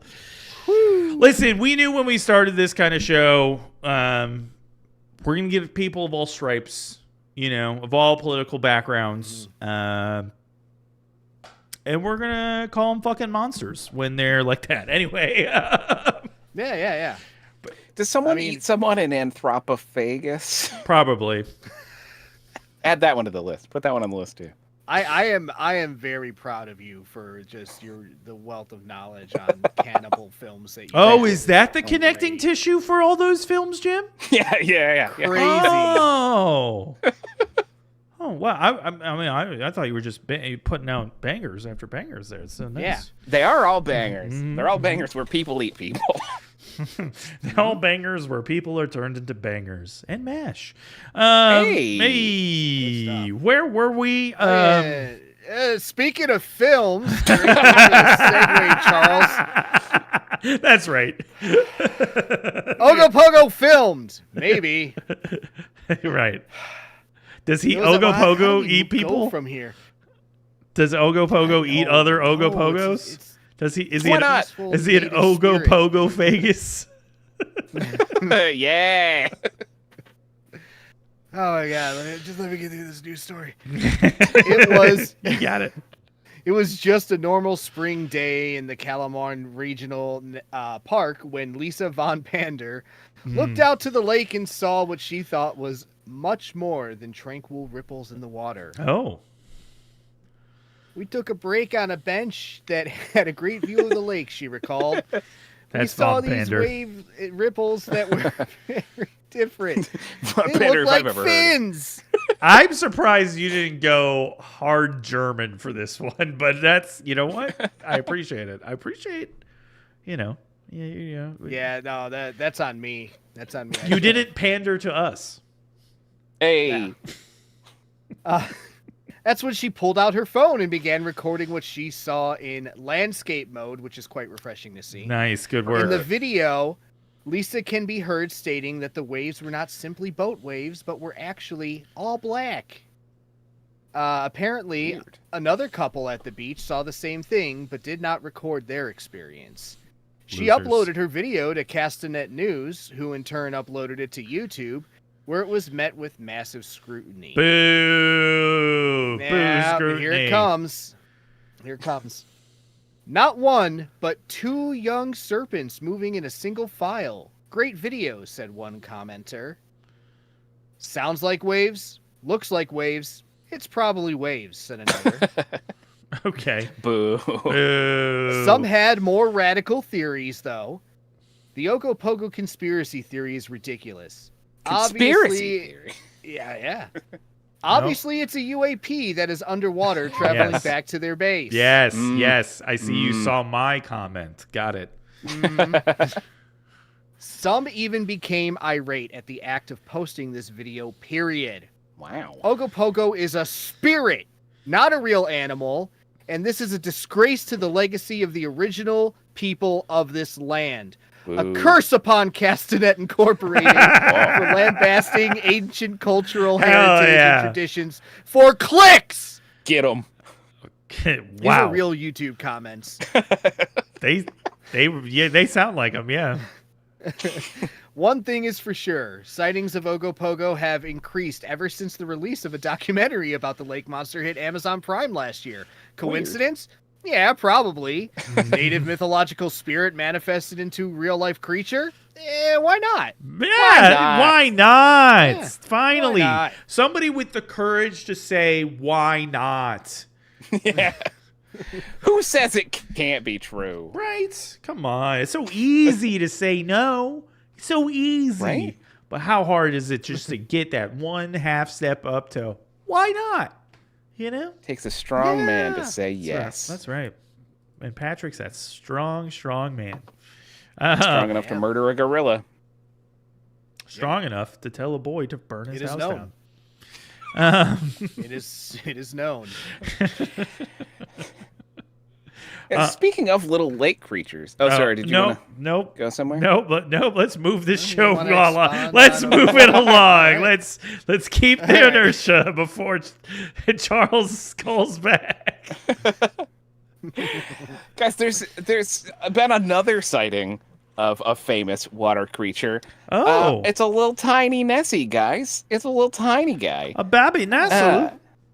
Yeah, this is spotted in Scotland, of course, in Loch Ness, by Ian O'Fanagan, who is staying at a hotel in Loch Ness when he looked out and saw a tiny creature feeding. Luckily, he was already filming the water.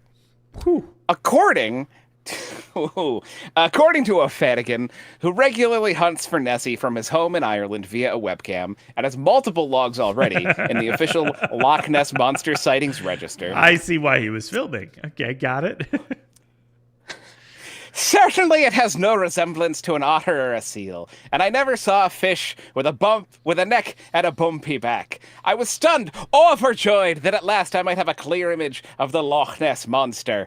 Looking at the screenshot afterwards, it fit the uncanny classic description of Nessie, given by many eyewitnesses over the years. He believes that he may have caught the first ever footage of a Nessie feeding on fish and the first ever footage of a tiny baby Nessie. There's a video, if you want to see it, in the link there. It's Okay. a very short. Okay, hold on. We're making it happen. Maybe. We're making out. We're making out. We're making... Irish accent wasn't for the cryptid. The Irish accent was for Ian O'Fanagan, who is very Irish. Yes. At least in name and place of living. Wait. Also, if you he could lives- see how Ian and O'Fanagan were spelled. Oh, boy. Yeah.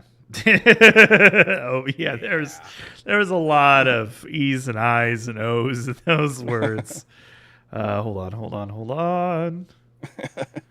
I Here, don't. wait, let me drop. I'll drop it on you. No, I have it already. Look at that. Look at that guy. No, I'm dropping Ian O'Fanagan There into you the go. chat. There you go. Just so people can admire. We'll see if this. It is kind of refreshing to see that someone wasn't paying attention to Jim talking, though. That was Who, me? Oh. no. Oh, yeah. No, Sal, it's me. Ignoring my premise and then criticizing my artistic choices. I mean, one might say maybe he should have been Scottish, but that's neither here nor there. He's not Scottish. He's an Irishman. I told you in my fucking talk that he lives in Ireland. You said it was a Nessie. I said he regularly hunts Nessie from his home in Ireland via a webcam. Okay. Well.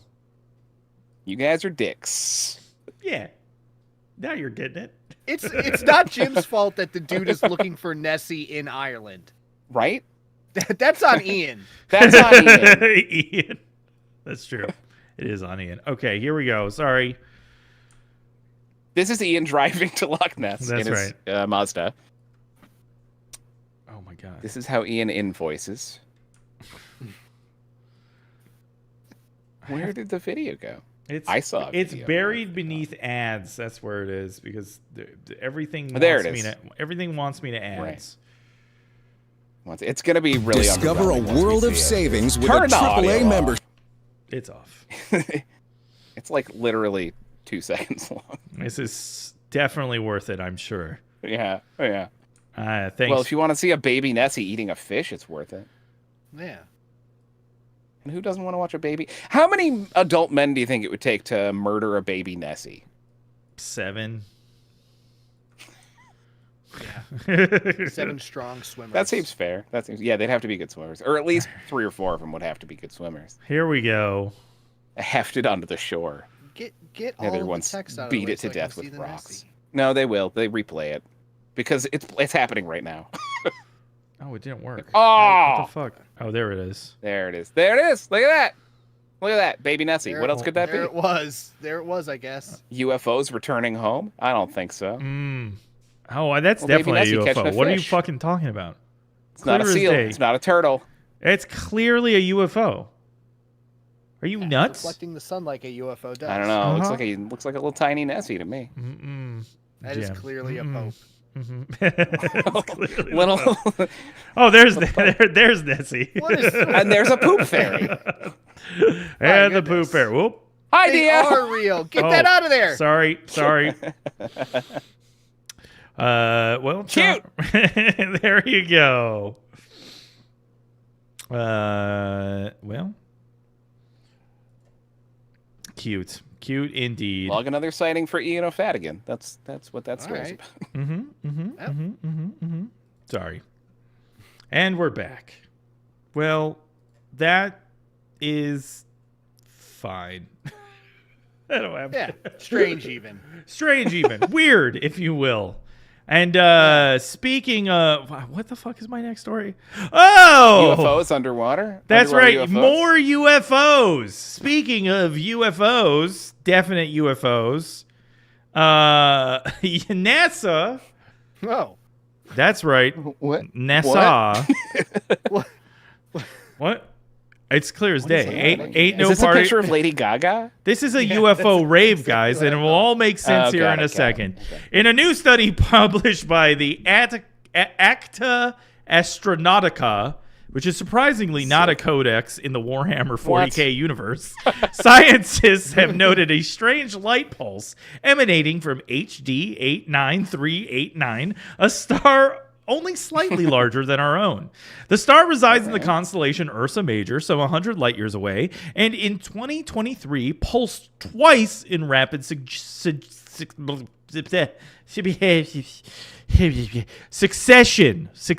It did it pulsed twice back to back.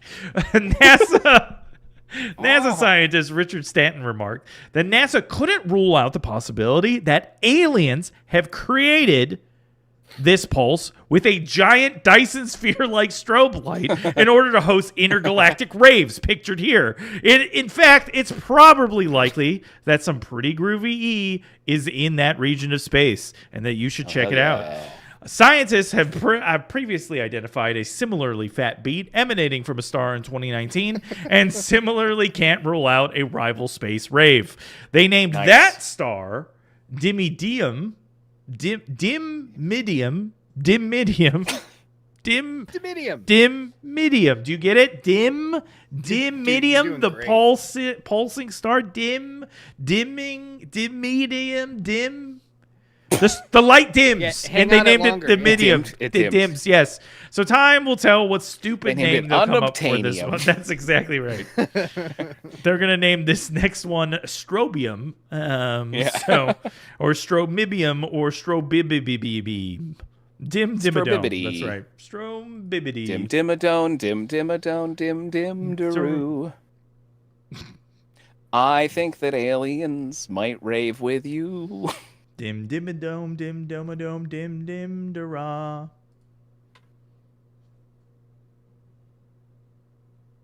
I was hoping Jim would finish it. Oh, sorry, I didn't realize that was passed to me.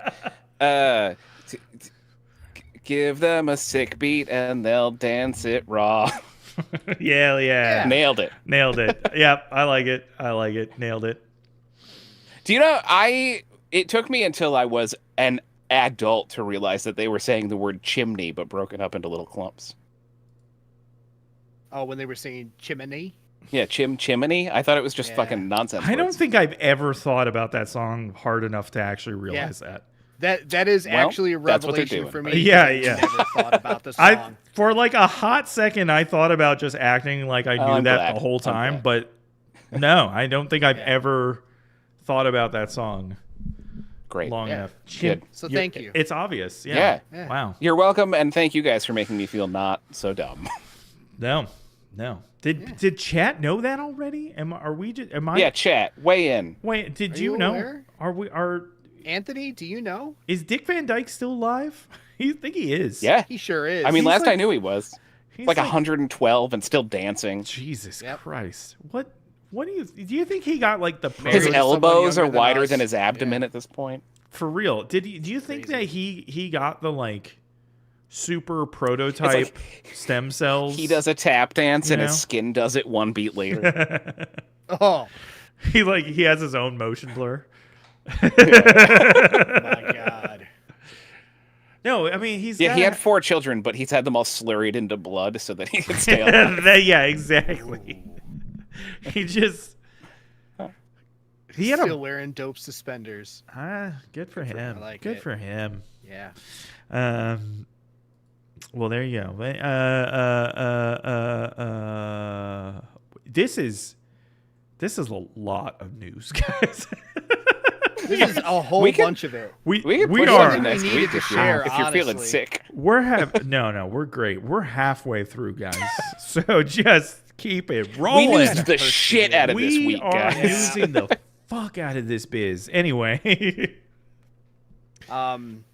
Speaking of Anthony, who I brought up earlier, this is a story that he might find useful. Birds are exploding in California. This is a great picture. That bird is so upset This about is it. a great Yeah. picture. Northeast of San Francisco, residents of Richmond are finding birds in their backyard, but they are not eating seeds from a plastic bird feeder or making a nest in a poorly made wooden house that a high schooler made in shop class. These birds are dead, having exploded Oh. somehow. Wow. At least 13 birds were found this way, and there was even footage recorded of one of the birds meeting its demise. In said footage, the bird lands on a power line and just poofs Well, okay. into a violent cloud of feathers and viscera. Damn. Some say it must be the power lines electrocuting the birds, but others posit a phantom serial bird killer being on the loose in their neighborhood, whatever that means.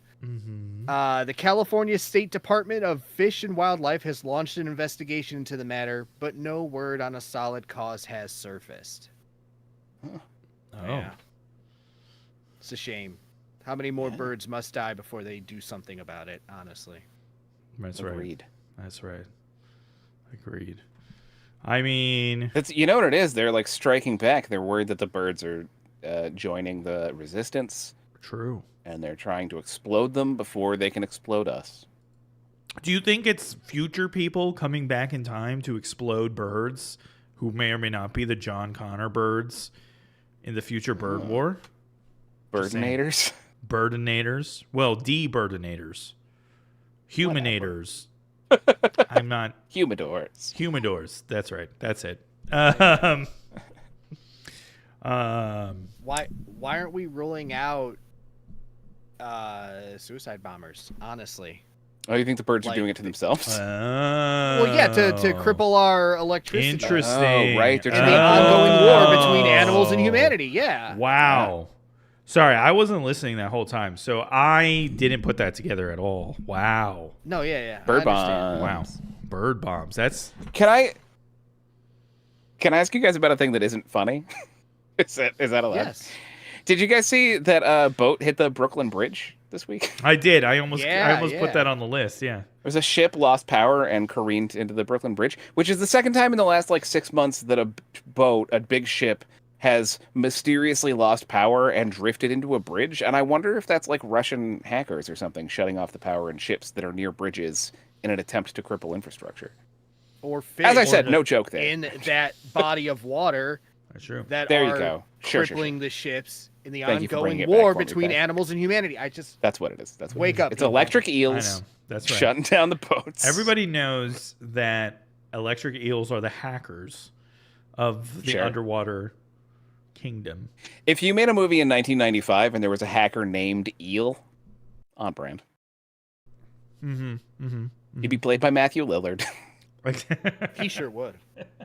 And everyone I went to high school with would have a crush on him. Oh my god. I mean, you'd have to. It'd be a legal requirement. Yeah. Speaking of things that happened in 2023, Philippe Schneider, 69 years old, and his partner, Natalie Kabubasi. Oh my god. Kabubasi? I'm sorry? Kabubasi? One more time. Who is I'll accept 45. it. Kabubasi. Pictured here. No, that's... I'm looking at the script now. Yep, that's Kabubasi. That's Kabubasi. Yes, Kabubasi.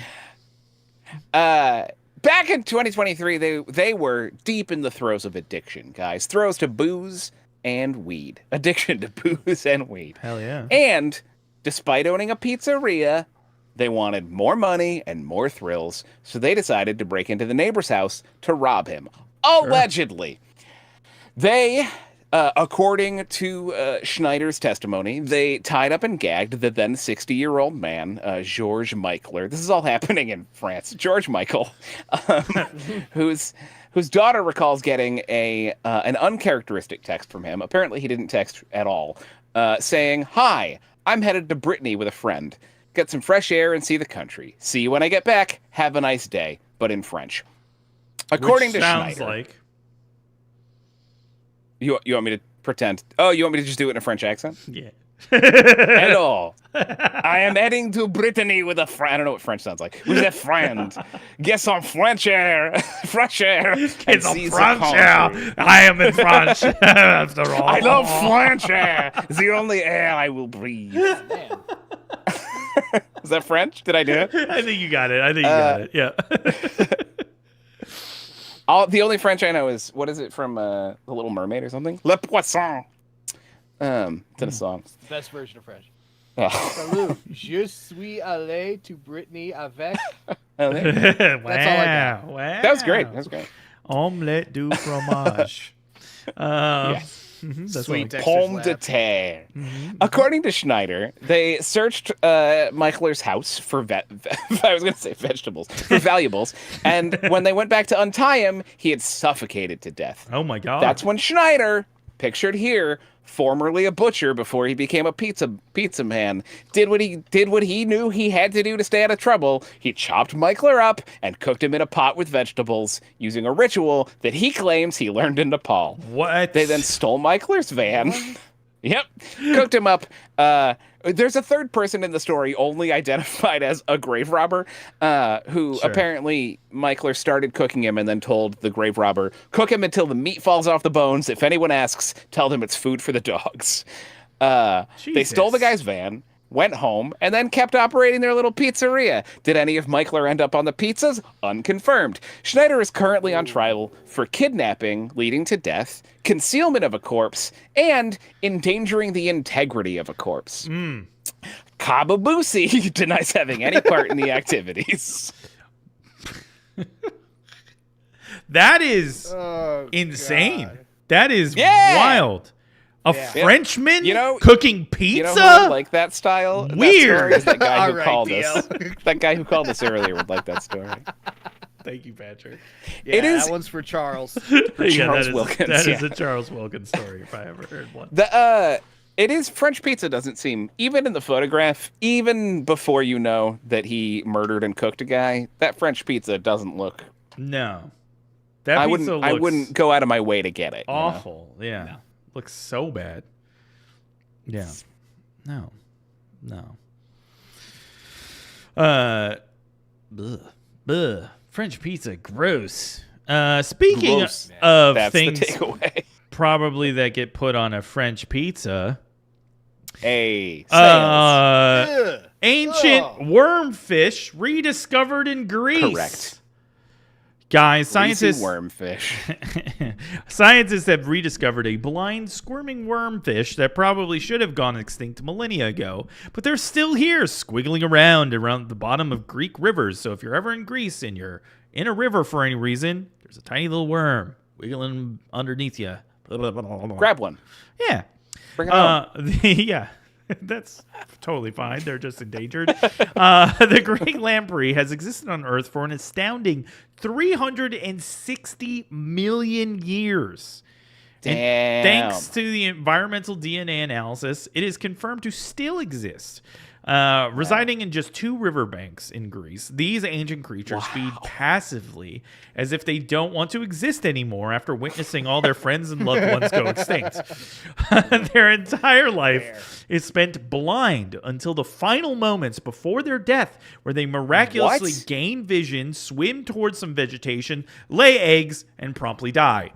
If there is Wow. ever a metaphor for the meaning of life, these tiny, like, I don't know why we spend so much time thinking about the meaning of life when these guys have answered it so succinctly. 360 million years ago, they answered it. Yeah, I mean, listen, if you want to know the meaning of life, go to the old fucking life, figure out what they do, and you're like, there it is. Obviously, the greatest, it's eat all day until you fucking die. Obviously, their greatest enemy is mankind, but thankfully, the blind, spineless lamprey isn't going to be much of a threat in the emerging animal wars. So there you go. This thing still exists, thankfully. Is very strange, and squiggling Small around out victory there. for humanity. There you go. Yeah. A non-threat, non-combatant in the animal wars. What a wild moment it must be to suddenly gain vision and then immediately die. Well, it's interesting. Yeah. Well, you're skipping a step because they gain vision. Well, sure, it also lays eggs. Right. So it has this ecstatic, orgasmic experience and then dies. Sure. You know what I mean? So right. Yeah. So yeah. I mean, yeah, that sounds ideal, actually. If I could gain a new sense and have some kind of orgasm that is beyond my understanding just before I die, I feel like that'll make it all worthwhile. There you go. I mean, why not? They do. People do report a strange super euphoria. You know, who, dead people? No, people who die and then come back to life. Yeah. Yeah, different. Yep. Okay. I like my dead people dead. Okay. All right, Jim. All right. You know what? Fair enough. You got it. What am I going to argue with you for about? Like, the guy who died and then came back to life is functionally different than the dead guy. You're right. You want to? Yeah. Listen, get your seance going. Go talk to the dead guy. He's only had half a revelation. Okay. All right. All right. Wow. Look, all I'm saying is I'm not going to eat him until he's dead. Fair. Got to boil the skin off the bones. You know what else happened in Greece, boys? What else happened in Greece? This next story in which probably. That shit's everywhere. Woman divorces her husband after AI predicted an affair. Amazing. Wow. Yeah, that happened. It didn't take long. I'm surprised that it hasn't happened sooner, but anyway. Yeah. Mm-hmm. AI is dangerous. I'll say it again. AI is fucking dangerous. Yeah. Yeah. Why? Because people are stupid. Mm-hmm. One such stupid person recently used ChatGPT to interpret a picture of her coffee grounds in a cup. Wow! All in an attempt to tell her fortune using tasseography. Oh my god. The chatbot did as it was commanded, stating that the grounds were telling it that her husband of 12 years is having an affair with another woman. Who? Who is it? That bitch Brenda. This Greek made Brenda. the woman furious as she promptly told her husband to leave, telling their kids they were getting a divorce. The computer said that my coffee says that you're cheating on me. Yep.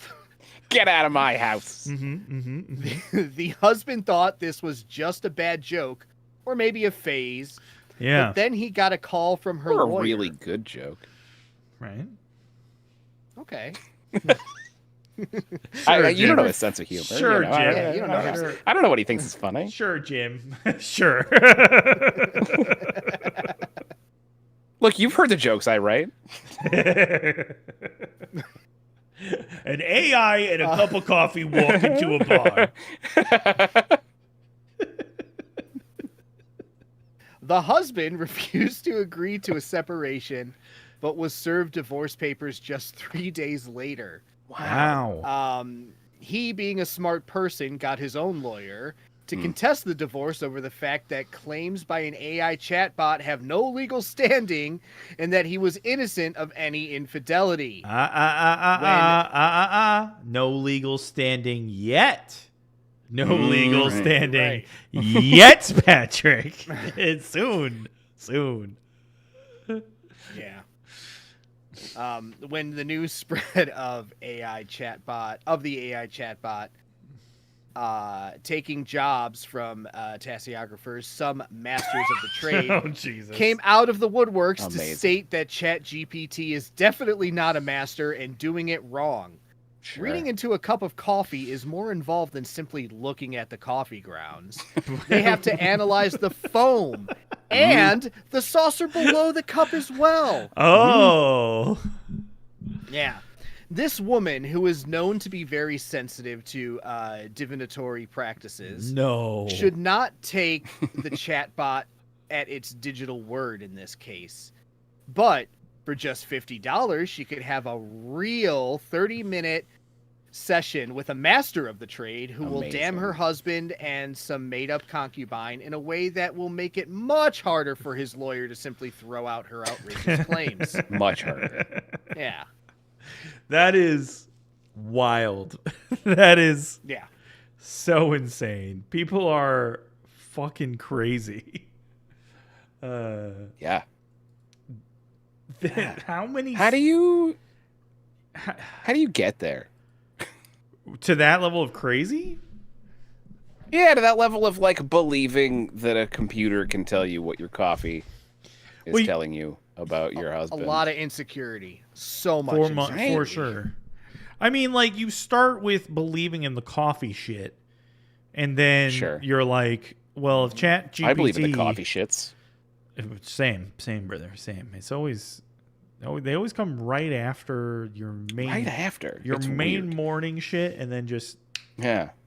It's like, for me, it's like shit, coffee, shit. It's already 10:30. You know, All day. 10:30 That's a.m. all it is. It's already Shit, 10:30. coffee, shit. That's right. Fuck die. I live my life the way the Greek lamprey lives it. Okay? I get sudden vision on the toilet, and then I shit myself and die. The lamprey and Elvis. That's exactly... Yeah, that's right. That's right. That's right.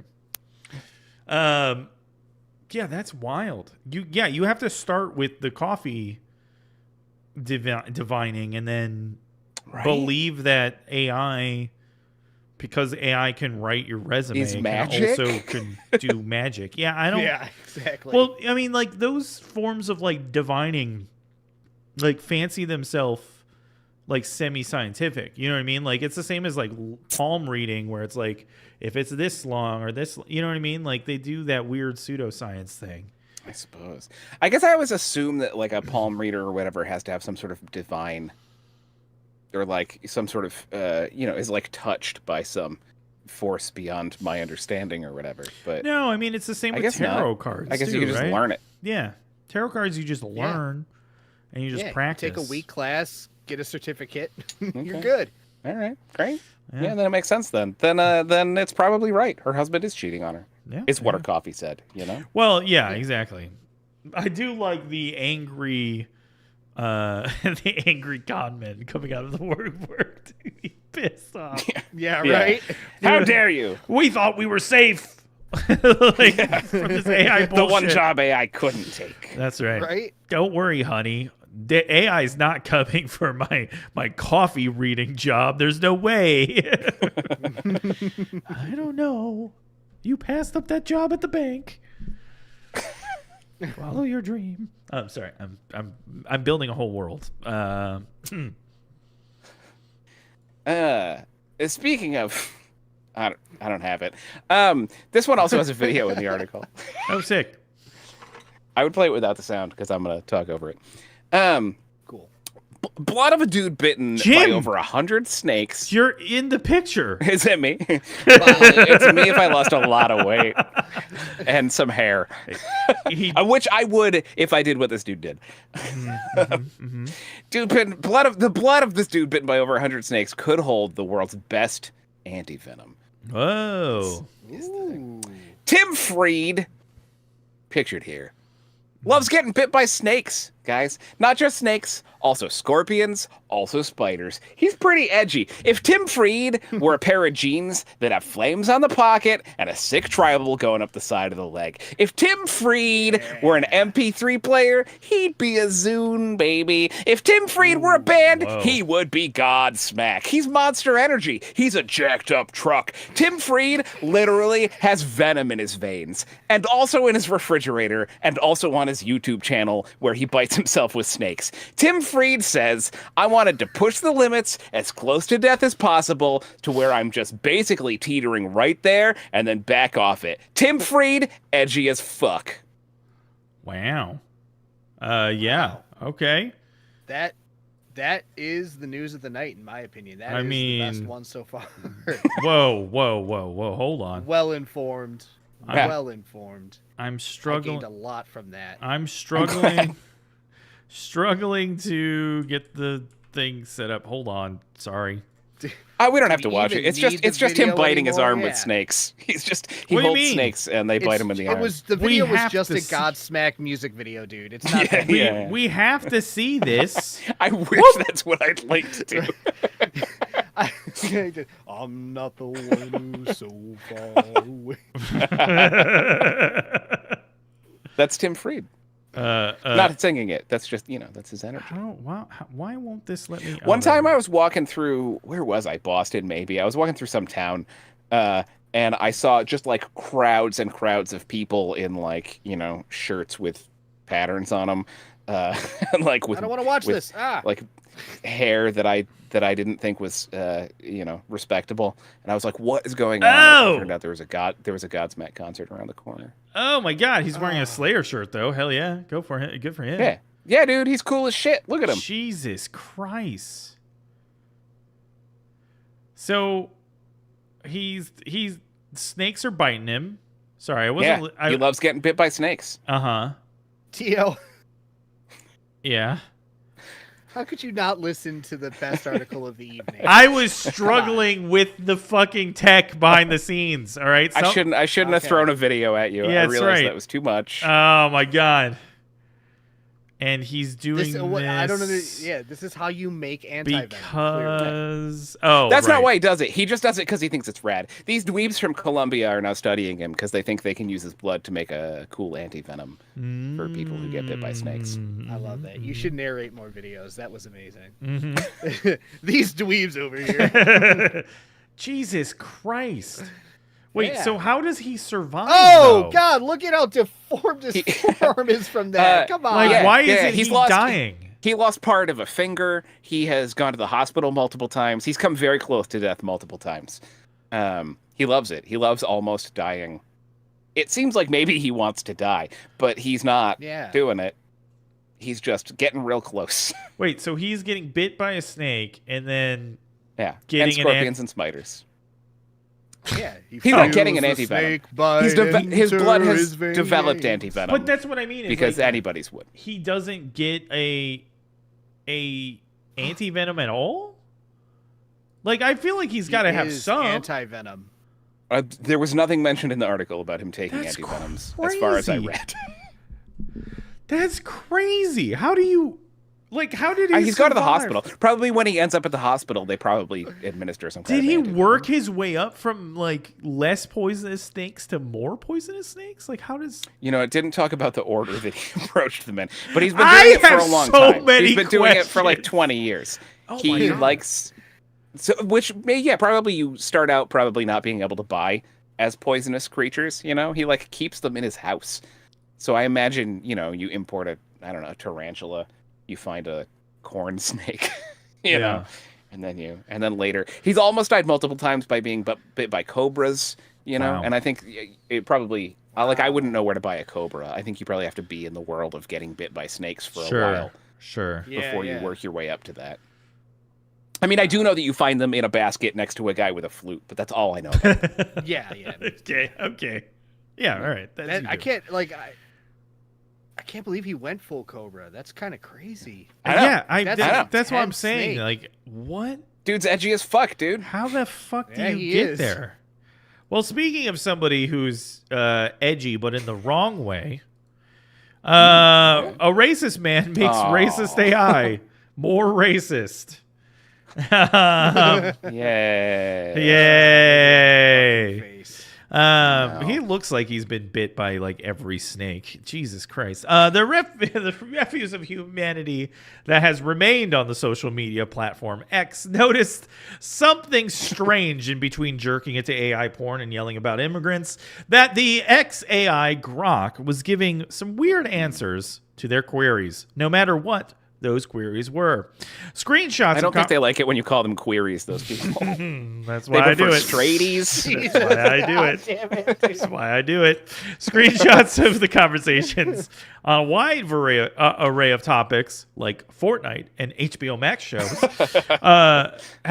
are being responded to by Grok. It's a little hard to see here, but Grok is basically responding and including some strange material about the white genocide in South Africa. Saying that the issue is saying that the issue is murky when probably means musky. All this comes after noted video game cheater and man that looks like a Rob Liefeld drawing come to life. Elon Musk took to X to complain about South Africa denying his license to his company Starlink, claiming that the government denied him because he was white. When Grok was asked why it kept mentioning white genocide, which I should put in quotes, white genocide, it initially responded that it appeared to have been instructed to do so. But then it quickly reversed course the next day and said there was no indication, of course, that it was told to do so. Right. Grok was You're lying to me.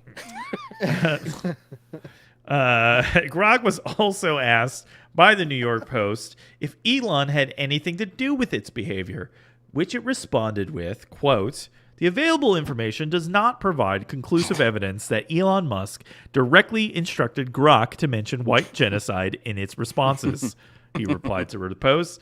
It's However, funny that they reached out to Grok for a statement. I mean, why wouldn't you, right? What a world. Why what a wouldn't goddamn you? world we live in. I think this is peak journalism. However, there are indications, this is still Grok talking, however, there are indications from various sources that suggest a possible connection between Musk's views and Grok's behavior, though these remain speculative and unconfirmed. That's what it said. Grok's a fucking idiot. I know. It's amazing. Grok doesn't even know when somebody's milking around in his brains. No. Musk has long cried about the perceived racial bias in his home country, claiming that the anti-apartheid song "Kill the Boer" promotes white genocide. So, Sure. yeah. But yeah, so there you go. The AI. Imagine trying to genocide white people. It's like such a vague category. Yeah. And also, they're everywhere. Well, and it's so many people. Well, what's his nuts believes him because he fucking just let in a whole bunch of people into the country. Oh, right, yeah.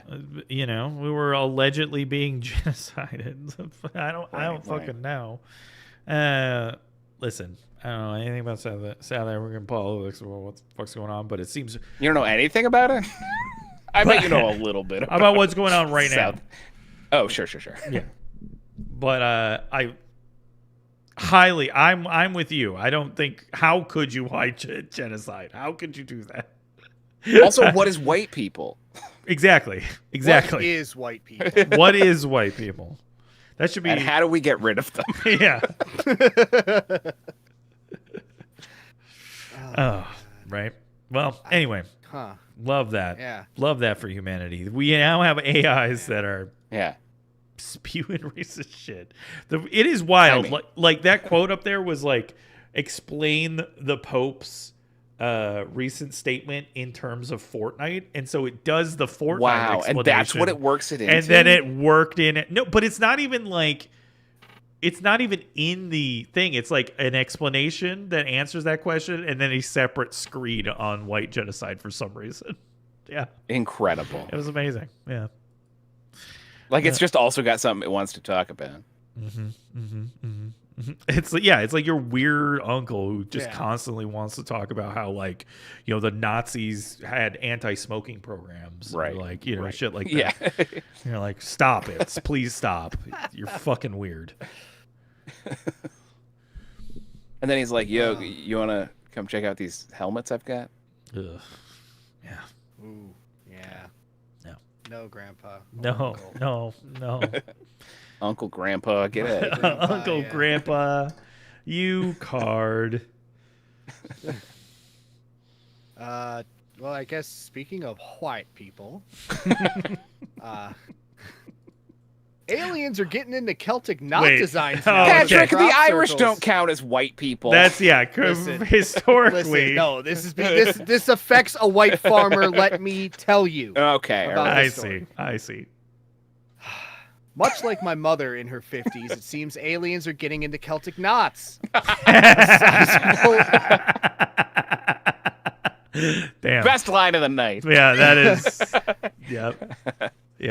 A sizable design of a quaternary knot, pictured there, with an interlaced square was discovered by a pissed-off farmer near the village of Sutton Vaney in Wiltshire.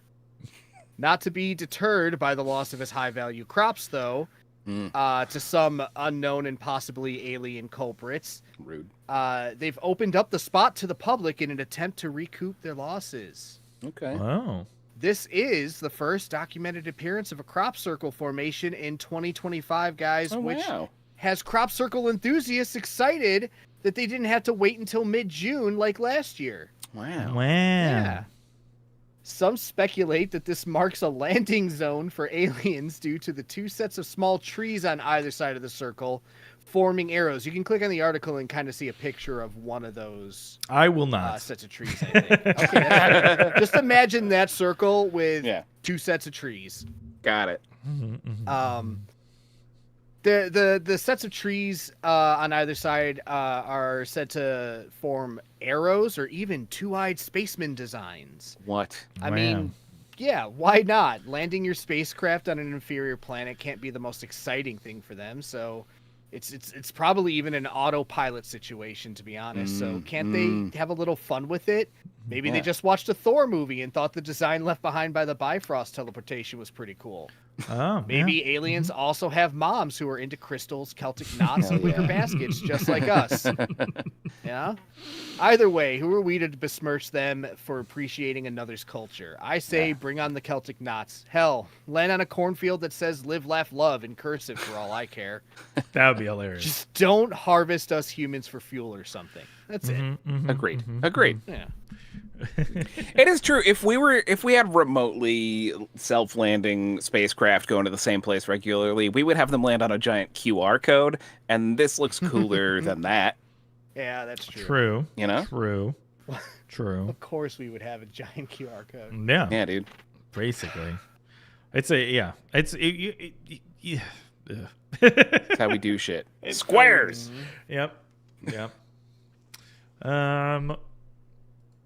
Speaking of space stuff, guys. Oh. We have a new terrible picture of Mars. Very exciting. This alien's stoked on it. Yeah, he is. NASA's sick new Europa Clipper probe, so named because it's the first circumcised space probe, is on its way, predictably, to Europa. Sorry, what was your question, Daniel? The first what space? Is that Mars? No. Circumcised. It's circumcised. What? Huh? What? They circumcised it before they sent it into space. They don't normally do that. Is it because You have to have a bris, you know? I'm trying to find where the joke is. Is it the clipper part? Is the clipper part? Yep. Okay. Yep. All right. I just want to make sure. Got it. In that case, With you now. This is good. Anyway. God damn it, dude. Since the probe, it's funnier when you don't deconstruct it. Since the probe was cruising It's not pretty true. close by It's Mars, not true. I think it's funnier than I deconstructed it. since it was cruising pretty close by, scientists had it take thousands of photos, which they've collaged together, and I'm told colorized to make this image that we have here. Wowie isn't space grand. What am I looking at? Yep. The probe is using the gravity of Mars to slingshot itself towards Jupiter, a move that scientists call sick as hell and bending the space nar. Oh my God, dude. Yep. It's Mars! It's not cool. It's not Mars. That's Mars. That's It Mars. is. That's It's a Mars giving a stink that's eye. a Yeah. close up of the underside of my big toe. That's what that is. Oh. The fuck is It's that? a beautiful image that's important to science Sure. of the planet and the best of Holst's planet suite, Mars. Do you think that they like? That's true. Do you think that they ever are like? NASA's just looking through the fucking many photos they get from their probes and are just like, yeah, yeah. Get rid of this one. Get rid of this one. You know what? Yeah. Might be able to Photoshop this one. Get rid of this one. Yeah, I think some jokester at NASA was like, put out this thing. Yeah. Listen, tell them it's Mars, but that's a close up of a Cheerio. It's Mars. Like, They'll never know. yeah. Listen, they still think that video is from the moon. It'll be fine. Yeah, exactly. That's what NASA says. Damn NASA. But you know who would never lie to you?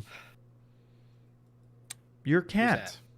Your cat would never lie to you. Bullshit. And this cat is not lying to you either. A cat warns their Idaho homeowners that aliens are coming. Or maybe it's a ghost. How would it know? It's a fucking cat. A cat left in front of an Idaho family's Ring camera, seemingly startled by something that was rapidly approaching its home. Or an alien ship. Or an orb.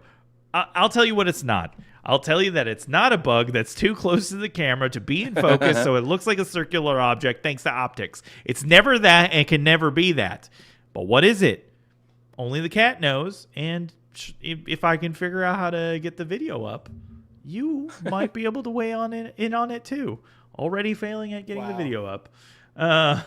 Hold on. Let's try to do that and talk at the same time. Guys, It is. these last three articles, man, you could really pinpoint when we stopped giving a fuck.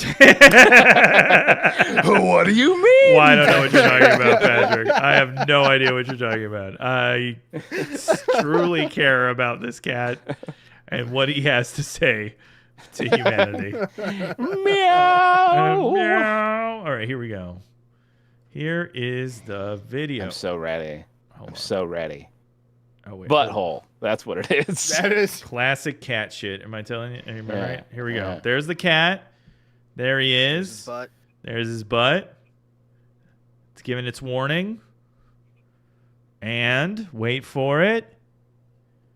There it is. Look at that. I did, and yet I saw nothing. Oh, Yeah, okay. I also Hold saw on. Let nothing. me enhance. Could you enhance? And Yes. Let me enhance. Let me enhance. All right, we're gonna enhance. Oh hell yeah! And here we're gonna even enhance. We're gonna enhance that cat butthole. We're gonna get deep in this cat butthole. Here we go. Oh God. There we go. There it is. And There okay. it is. Yeah. All right, here we go. Now hold on. I'll duck down so you can see it. Thanks. Oh, there what? There. Oh, it I goes. saw it. I saw it. Oh, Yeah. that's Mars. That's Mars. I recognize it. It's Definitely totally Mars. Just saw that guy. Yeah. So there you go. Excuse me, police. There's a Mars on my porch. That is clearly Mars. Hold on, you can't see it. There it is. There's Mars right there. Yeah. Yeah. So yeah, there you go. Cats are warning people. At least we have cat allies in the upcoming war. That's true. Mm-hmm. Everyone else may turn on us, but the cats, they got our backs. As they say, cats are man's chummiest chums. You know, so so there you go. That's what they always say. We're constantly saying it. They It's won't one of the stop stories saying of all it. time, dude. They won't Wow. shut up about it. Wow, you're right. Okay, well. I just told a story about a Celtic crop circle, dude. No one's reaching for the stars. That cat is when he thinks he might be able to catch the UFO. Yeah. Yeah.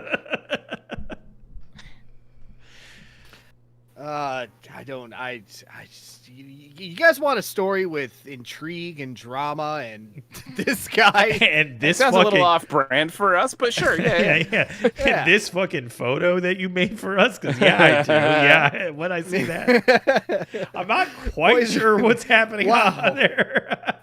I love all of it, though. I'll tell you what's not going on. Any fucks given. I don't know. That guy looks like he's giving a lot of fucks. He is. Guy I know, playing I- guitar seems to I'll- give some fucks too. Yeah. Yeah, he's having a good time. Uh-huh. This story is about the poison pen writer who terrorized a town. Oh, that sounds Ooh, intriguing. right? Sounds Scary, good. yeah. Yeah, You can yeah. tamp down your expectations now, though. Okay. All right. This story is not about letters being sent with poison in it or ink that makes the recipient sick when touched. Aw. The poison I'm about to speak of is the poison of passive-aggressive words being typed and sent through the mail to neighbors from some asshole. Oh. This unknown dick lives in the village street of Allerton Road in Woolton near Liverpool. The mysterious writer has sent typed letters in one of two fonts with first-class stamps to Two 20 fonts. different houses in his neighborhood. All right. These Okay. letters are rife with complaints and threats over seemingly innocuous things these people have done to anger the writer. Complaints of cars parked across pavement, dogs barking, late-night gatherings in backyards, and renovations to houses were always followed by vague threats of action by the writer. Things have even escalated to damages to people's properties. Whoa. A car that was Huh. parked in a manner that did not please the writer ended up being keyed. Oh. Yeah. Police have Mean. now launched an investigation into the asshole who seems to enjoy being a Microsoft Word terrorist. In the neighborhood street of 20 houses that are all receiving these threats, one has to wonder how hard it is to narrow down where they're coming from. Yeah. There's only so much territory this writer can be annoyed with. Also, Try who's- knocking on the... Yeah, go ahead. Who's not getting letters? One Right, person in yeah, that neighborhood exactly. isn't getting letters. Yeah, That's exactly. the easiest way to fucking find it. Really. Walk around Try and be knocking like, on the "Did you get a door of letter? house Did you get a 21 or letter?" 22. Yeah. Yeah. Yeah, See exactly. if you don't find a curmudgeonly old man or a lonely cat lady who are pissed that you just interrupted their episode of also EastEnders. true. Mystery solved. Yeah. It's funny because society famous for inventing some of the greatest fictional detectives seems to not have any real goddamn detectives in it that could just figure it out. Like, Jesus Christ, just go figure it out. What the hell? Yeah, just check some mailboxes. Is that Seriously. legal? I don't know if that's legal. That's not legal. Do it, you know? But you can knock on somebody's door and be like, "Hey, did you get a fucking insane letter from this person?" Well, sure, but then they'd just be like, "Yes." Yeah, and then you say, "Can I see it?" I burnt it to stay warm. What are you gonna do now, Sherlock? Awfully suspicious there, you roughly 40-year-old man who's making old lady voice. I'll show you the next one that I receive. Your British accent will be is very tomorrow. strange in this circumstance. Yeah, okay. I'm an immigrant. Well, we're going to have to ask you to leave. Yeah, fair. That is what happens. Yeah. Wild. Man, speaking of police not being good at their jobs, guys, the police in Slida, Louisiana, responded to a routine call this week. He's got 1,000 voices. 1,001? No, but he's got 1,000 of them. They responded to a routine call this week, lewd behavior in the Lowe's parking lot. When they arrived, they found a man lying pantsless in one of the display sheds using Vaseline and an unidentified electronic device to masturbate. I'm guessing Sawzall. The man claims that he was just watching YouTube. You know what I say to that man? I say, we've all done it. We've all been found nude in a sample shed outside of a Lowe's, smeared down with Vaseline. Why is it even a news story? Seems to me like they're trying to distract us from some bigger issues that we should be paying attention to. But what else is happening in the world right now that's affecting more lives than the slimy shed boy? We'll never know, because this is taking up valuable news space to just tell us about a thing that's pretty normal. Okay. Right, boys? Yeah, projection aside, can we have more time with that thumbnail? Yeah, we go right back. Sorry, I had to mug Jim for a little bit. Sorry. Yeah. God damn, I love that thumbnail. God. That's him lying down in the shed. Is that just? He barely fits in there. Is that both of his hands though? It's my one. Yeah, he's doing. I see. Okay, that's my one critique is that I feel like we should only be seeing one of his hands, but. Well, that's what the Sawzall's for. Right. Really got to pay attention to the stories, yeah. No, listen, I'm not as experienced in the shed as you or Jim, apparently. So, well, I've never that's thought your to use loss, that my electronic. dude. I mean, don't knock it till you try it, brother. An unspecified electronic device. Yeah. It's my favorite thing. Unspecified electronic devices. I have several. Okay, how many sheds have you been in? In my life, hard to count. No, you know what I mean by been in. Half a dozen. Okay, you slut. I knew you were going to shed shame. I knew it. Disgusting. Well, Disgusting. speaking of someone's monkey, Nice. Well done. I'm not proud of myself for this one. Oh, God damn it! I forgot. His eyes are open wide. A spider monkey was recently saved from a drug bust. A baby spider monkey and 2 rattlesnakes were found in the home of 50-year-old Clifford Vincetti, along with $26,000 worth of meth. Wow. Vincetti was the subject. Dude is rich. That is a ton. Yeah, that he is methed out of his mind. Vincetti was the subject of a routine traffic stop that quickly turned into a drug bust when he had just half a pound on him in his car. Afterwards, the police got a warrant to search his home, where they found oodles more meth, along with the animals, who were promptly given over to animal control. The spider monkey was relocated to the Oakland Zoo and named Violetta. So say hi to Violetta. She does not do meth. She was not methed out. Good for her. Good. Mm-hmm. Police suspect that along with meth trafficking, that they were also exotic animal trafficking, which it turns out is the second most trafficked item commodity after drugs.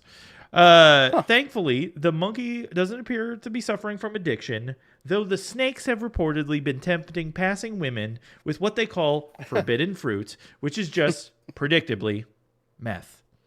So there you go. Yeah, man. Snakes are always trying to push meth on me. I am. Yes, I mean, listen, you do suddenly realize you're naked when you're taking meth, but usually the naked comes after the meth, not before. So, yeah. But you know, you could play it either way you want. Yeah, that's true. That's true. There's no rules. There's no meth rules, dude. There are quite a few meth rules, actually. There are no meth I'm pretty sure the police had some meth rules. If you want to talk to the police. Okay, all right. You're a narc. If you're fucking cool, there aren't any meth rules. Kyle, you still out there, bud? Don't summon him. Yeah, don't. Yeah. Just shut up. Just making sure he's paying attention. No rules for meth. That's right. Speaking of meth, Nazis, right? They used a lot of meth. They did. Sure. That is true. Well, you know what? The lost Nazi gold train that we've heard about all those years, it's finally found. Maybe. Yep. Okay. Turns out an anonymous treasure hunter claims he's found the location of a lost Nazi gold train. My favorite that kind was of said treasure to be hunter. buried in Poland. Yep. The hunter claims that he found 3 train cars in an old tunnel in a forested area outside of Vallebergvik. Nice. Well done. He included several. I had it spelled out phonetically, so. Oh, I know. Smart. I see That's that. a smart thing to do. I see I that. never do that, and I should. Yeah, I never do that either. Super helpful. And for everybody who's curious, this is how that fucking place is spelled. So that's not what I would have thought even a little bit. I would have never guessed that on my own. So the treasure hunter, he included several attachments to his claim, such as maps, geodetic data, and a witness account from a nearby resident who lived in the area when the train was allegedly hidden several years ago.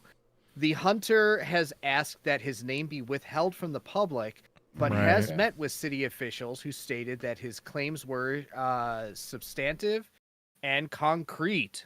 All right. He has since been informed of the process for retrieving the riches, but is yet to follow up on it. The gold has yet to be claimed, but the city has stressed that they issue dozens of permits each year to treasure hunters like this, who also believe they've figured out the train's location. Even if he did find the gold, though, he most likely would not be able to keep it. Apparently, the only chance of getting to keep such prizes is to stumble upon it accidentally, not seeking it out with permits. What? Why? Yeah, why? There's a bunch of reasons. All of them silly. Yeah. Basically, if you're actively seeking out an archaeological artifact, you have to adhere to stricter rules. This is especially true when searching for things on public or federally owned land, as opposed to just private property. Right. Also, Nazi gold in particular is subject to legal claims and restitution efforts due to it being looted from victims of the Holocaust. Correct. And such. Yeah. All in all, the effort would most likely only lead to notoriety, which this anonymous treasure hunter seems to be shying away from anyway. It's probably smart. Probably smart. That's where it is. Seems like, he's probably doing it for the right reasons. Yeah. Yeah. What are the right reasons to find Nazi gold, Dia? Restitution. Restitution, yeah. To families of the victims. Well, yeah, exactly. Restitution and potentially historical artifact gathering. Yeah. It belongs in our There's museum. still a ton of art that's just in museums that we know what families it was stolen from. Oh, sure. Yeah. Just don't give it back. We're just like, nah, it's in a museum now. Yeah, I mean, but because if you start giving back that artwork, then you have to start giving back, all the other stolen shit. Yeah, exactly. It's like, so it's the people are like, whoa, As somebody who did, in fact, work at a museum where they functionally stole a lot of shit, they like to dress it up like they had agreements with the local government, neglecting. I mean, they did. They had agreements that were like, we're taking this. Well, no, they had agreements also. Yeah, I mean, yes, but they also had agreements with like the colonial governments that were exploiting the land anyway. Right. You know what I mean? We installed a Like, dude, and then he said we could have this. So. Yeah, if you're digging in Iraq in 1916, the British Empire is telling you what to do, or whoever is in charge. You know, like that's so. Yeah, sure. But yeah, you can't. Slippery slope. You can't give back the Jews their stolen artifacts. If you do that, then you have to give it back to to give the back Arabs. everybody. And then And you then got to what do you give have? it You back just to have the Pokemon Chinese. bones. Yeah, exactly. That's Right, that's exactly. That's all our museums Bullshit. will have. You know what? Now I'm kind of on board with the Pokemon bones, to be honest. Now I'm coming around on the Pokemon bones. More fictional museums. That's right. Just fill up our museums with fictions and give back. Make museums a pilgrimage site, you know? Yeah, that's what I'm For saying. sure.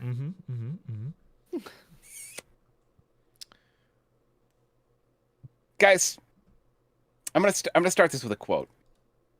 I was walking my mom out to the car.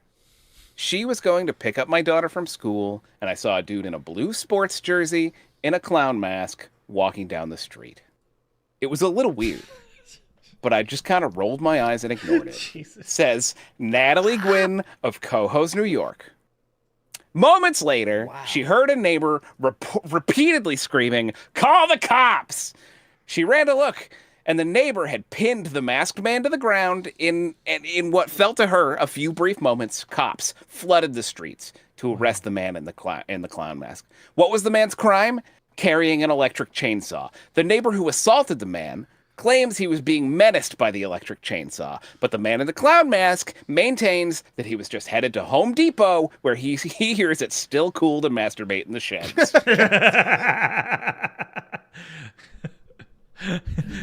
And this was his unnamed electrical device of choice. Yeah, his was a chainsaw. Somebody, you know, you don't want to shame a dude's unnamed electrical device. What the fuck is happening?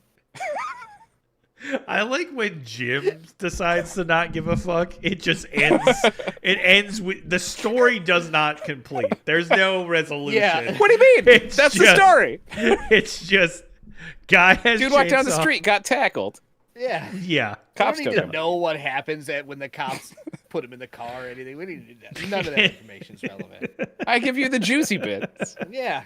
Oh no. like a guy with a chainsaw would. I started the sentence by saying I like that. This is how it works, Jim. Yeah. Yeah, but it felt like a critique. I mean, you know. Well, speaking of passive aggressive critiques, Canada. Canada has been critiquing our states in one very particular way. They've been About healthcare. well, I mean, I wish. Yeah. No, they have been critiquing us about which states are most likely to survive a zombie apocalypse. And guys, all right. a ranking by the totally legit website that's definitely not a grift, Casino Canada, has listed the best states to build your bunker in case of a zombie apocalypse. Was there gambling involved? Oh. That's a really good question.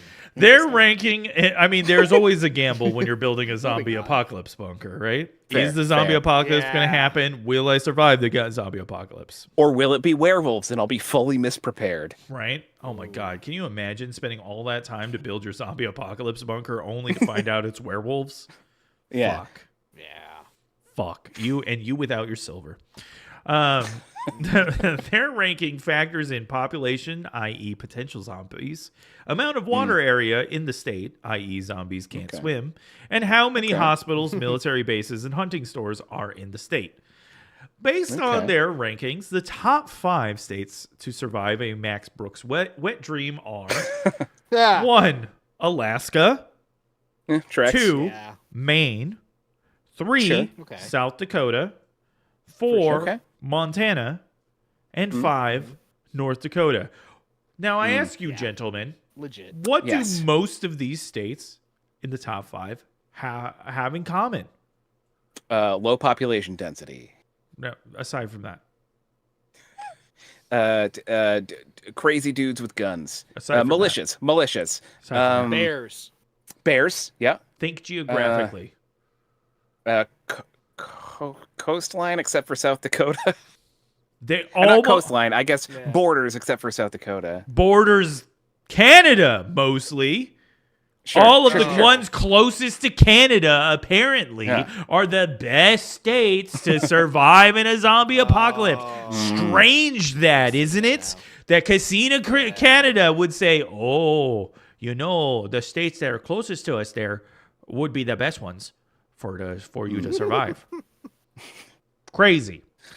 At the bottom I of the love the list, condescending Canadian character you created. they're very passive aggressive, and they've been getting away with it for too long. A ranking at the bottom of the list were New Jersey, obviously. Even the cicadas are zombies.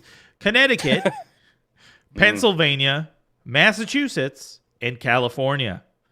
Patrick, our beloved Illinois ranks 41st, so not great. Yeah. No, Yeah. yeah, it sucks here. Jim, you're from New Hampshire, is that right? Yeah. 26. What? And Maine is second? Listen, I literally deleted a joke that was like New Hampshire was ranked 26 despite it being functionally equivalent to Maine. And I thought to myself, that's mean to Jim. And I was, there you go. There's nowhere in New Hampshire where you're more than, I don't know, 6 hours from Maine. It just seems weird. It seems weird to draw such a big distinction between Apparently, and our zombie survival, but whatever. Maybe Both constitutional carry states. It feels like everyone's got a gun. I mean, I'm guessing that there's some skewed metric because of the size versus the population. I don't know. Sure. I'm also gonna go ahead and say this. Fucking bookies. Yeah, exactly. What the fuck do Canadians know, eh? What the fuck do they know? About zombies? About That's which a good question. yeah, what the fuck Not do they much. know? All right. Yeah. I want to hear it. Yeah, where does Saskatchewan rank? Vancouver's full of shit. They have other problems. Yeah, literal human shit. That's right. That's where they should be looking for zombies. Anyway. More like Vancouver. Get out of here. Got him. Canada. Honestly, I'm so upset you said that, only because I didn't put it in my goddamn. That's right. God damn it. You had like 6 other real good ones though. Yeah, Yeah. it's true. Honestly, Vancouver is kind of low-hanging fruit. Low-hanging dingleberry, if you will. Wow. Well, all right. Well, speaking of other stupid shit coming from another country, the UK government's secretly trying to dim the sun. What? Yeah. What? They are. In what sounds By like putting on sunglasses? Is that how you're doing it? What are we talking about? dumber here? than that, Jim. Dumber than that. In what sounds like a bad plot to the 4th Austin Powers movie that got caught in development hell, a secretive UK government agency named ARIA are funding efforts to dim the sun. They have allocated £57 million for geoengineering projects that they claim will slow global warming. How? Well, they do have too much sunlight in Britain. You hear that all famously. the time. Oh yeah, we're gonna Sunny, we'll talk about that one. Beautiful weather. Well, the California of Europe, they call Britain. One such project involves ships spraying salt water into the sky in an attempt to enhance the reflectivity of low-lying clouds. Wow, dude. Yep. They're also using aircraft to release tiny particles into higher clouds that will reflect solar radiation. Chemtrails, Patrick? Yeah, that's what it sounds like. Also, it's so nice to hear that another government is just as fucking stupid as ours. Like, oh, yeah. Oh, man. Sometimes you forget with their accents how fucking dumb English people are. Dude, so dumb. So dumb. Oh, God. So, obviously, they're not literally dimming the sun, guys, but they are trying to make our clouds more reflective, thus dimming the sun's impact on our planet. These methods have some scientists worried that Arya is not considering possible side effects of their actions. Such experiments could cause destructive weather patterns and could even result in the worsening of climate change. Cool. Not only that, but Arya has come under scrutiny for the way it uses its funds as a publicly funded agency. Honestly, shocking. Right? With over 4.1 million pounds a year going just to the wages of the 37 staffers that make up Arya, the top 4 of which are pocketing nearly 1 million pounds themselves. Jesus. Many are asking how well taxpayer money is being used over there. A lot of money is invested in speculative technology to combat sunshine in a region that gets an average of only 3.8 hours of sunshine per day. Wow. Arya's research cannot demonstrate that any of their 21 speculative projects are safe, successful, or even reversible. But come on, who's ever heard of a government misappropriation of taxpayers' money for vanity projects and sheer greed before? Seems kind of unlikely. Jesus Christ. Isn't this the fucking plot line that got fucking Mr. Burns shot? Like, what are we doing? It's also naming it Arya when people already have conspiracy theories around HARP controlling the weather. Yeah. It just feels like too on the nose. It feels like the Bond version of HARP. Exactly. This is so dumb. What is happening? The dumbest. It's interesting because I've never felt this level of disappointment for any other government but my own. Like, like I am truly shocked at the levels of stupidity. It feels like that the Mr. Show sketch where we're gonna blow up the moon. Exactly.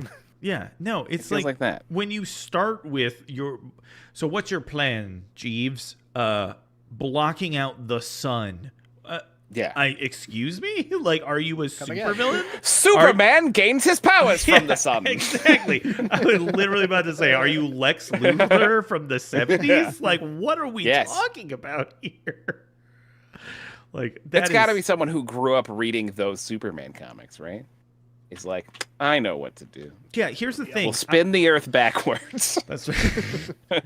A lot of people like to point out when science fiction, thinks of something before it actually comes into existence. Jules Verne comes to mind. Happens. Jules Verne wrote about grok hundreds of years ago. That's right. The thing is that those are notable exceptions to the overwhelming majority of science fiction that is just fucking stupid. So, what? You guys were inspired by the wrong kind. That's just... Jesus Christ. Okay, well, great. Incredible. Incredible. Speaking of bodies floating around in space. Yeah? Have you heard, guys? There's a new moon in town. It's orbiting the sun. What? Whoa. Wait a minute. At least there is in this image. That's what all the moons are doing. That's not... Yeah, I was going to say, you're so right, Patrick. What the hell? Yeah, but this one kind of looks like... Look, this article promised me there was an extra moon in the picture, and I don't see it. So I'm just writing about what I'm seeing here. But you never see it, Jim. You never, ever see it. It's Do you right guys there, see an extra moon in this picture? It's clear as Where's day, the right, extra Patrick? moon? It's clear as day. Yeah. Well, I see it. There's an extra moon in this picture that the article never bothered to explain. Legitimate question. Isn't the moon the thing in the foreground, and then the orange big circle is the sun, and then the other thing is the other refracting moon? Nope. No. The little guy that looks like the moon is the moon. The dark thing in the middle is most of the sun, and then the corona of the sun is peeking out from the dark thing in the middle. The dark thing in the middle is actually called an occulter, and it's just a disk that blocks the sun. I see. Yeah. So what But the maybe fuck is England doing trying to block the sun? We've Yeah, already got a Clint's disc that done. does Right? it. What is this? You just do this. Wow. Wow. Yeah, I mean. Oh, God. Wow. Anyway, this is just kind of an interesting science story. It's not funny. All right, well, we'll move on then. All right. No, I'm kidding. Oh no. This is an early image from NASA's Punch mission, all in caps. Punch! Which is 4 little satellites. They orbit locally, and they look directly at the sun so that the president doesn't have to anymore. The mission is currently in a calibration phase, and it's sending back photos like this. It's meant to look at the corona specifically. That's why they block out most of the sun, so that we can get a better understanding and predict solar flares. Did you guys know, actually, that in 1859, an enormous geomagnetic storm known as the Carrington event caused wild disruptions in all of Earth's wired technology? At the time, it was mostly telegraphs and the electrical grid, but a bunch of buildings caught on fire, a bunch of stuff collapsed. It was an enormous disaster.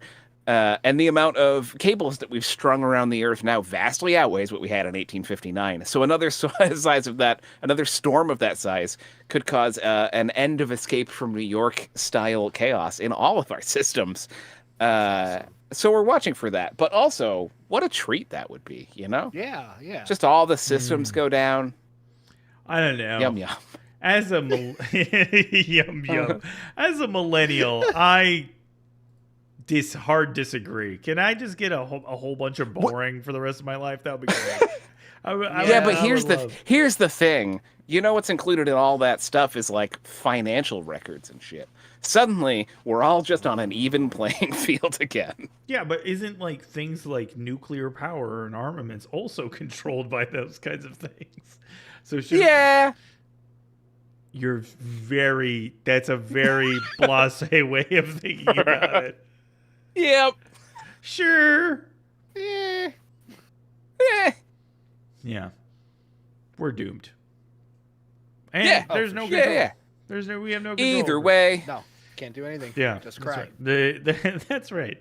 All you can do is masturbate in a shed with an unspecified electronic device. You're really pushing this masturbate in the shed thing.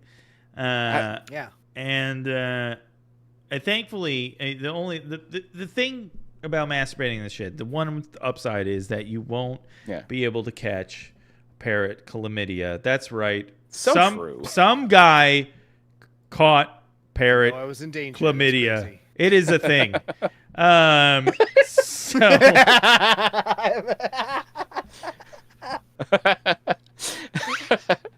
He's not even apologetic, really. What a jerk. Oh my god. You know, when I made it, I didn't think about what I was doing. I just issued forth. It flowed at you. That's when the best art is made, is in that flow state, you know? Yeah. God, you can hear that picture. You can hear it. It's so loud. Yeah, you can hear it. That's the expression. It's just I there's like a 40% chance that we could find a clip of Gilbert Gottfried yelling that. Yeah, you're absolutely right. Chat, find Gilbert Gottfried yelling about chlamydia. Drop it in the Discord. Yeah, I'm sure he's got a like 17-minute, like 7 minutes. Yeah. What is it? What is the joke? The Aristocrats. I'm sure he's the got, Aristocrats. He's got a 17-minute Aristocrats that includes the phrase "I got the chlamydia." I got chlamydia. I got chlamydia. Question mark on the end. Yeah. I was hoping we were going to hear some impressions. I can't. I can't even do it close. Yeah. A young man in China reportedly went to the doctor complaining of a never-ending cough and high fever, only to discover that he caught parrot chlamydia. Yes, parrot chlamydia. Worse than bird flu. That's right. Super worse. Extra worse. The parrot involved was quoted as saying, "Squawk, don't tell anyone. Squawk. Yes. In actuality, parrot chlamydia is not like any other forms of the disease. You don't get it from fucking a bird, but instead it is suspected. Like most chlamydia. Said the Chinaman with chlamydia. Yeah. No, you don't get it from fucking a bird. You instead get it. It's suspected that the young man inhaled chicken poop while working on a farm and caught the disease that way. Thankfully, the man fully recovered, but the parrot contracted human gonorrhea and is currently on life support. Wow. So sad. What a downer that story is. Yeah, that is really sad. Well, guys, if you're feeling down, just go back to this. Just just Yeah. Oh my god. A true highlight. we gotta do a Hall of Fame of Yeah. our thumbnails. Is that our? Yeah, for sure. Is that our thumbnail on YouTube right now? It should be. It should have been. I should have been. Yeah. Yeah. Well, Can it be next week? hey, we can be every week. I can make it the Great. thumbnail right now. That could be Weekly Weird's logo. Yeah, can that be our logo? I'm sure I'm going to get fucking community struck for. Can I drop ship that to myself on a T-shirt? Oh, I'm pretty sure I can't have it say chlamydia. God damn it. Of course not. I know. Pussies. I know.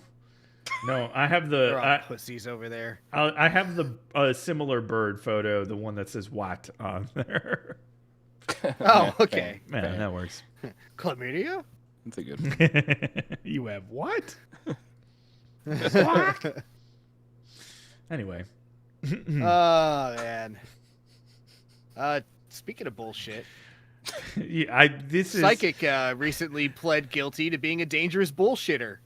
no way. What? Yeah, no way. I mean, honestly, Yeah, surprising some that they say- finally admitted it. That is the story here, is that Yeah. one of them admitted it. Wow. So some say that psychics are the real deal, and some say Who?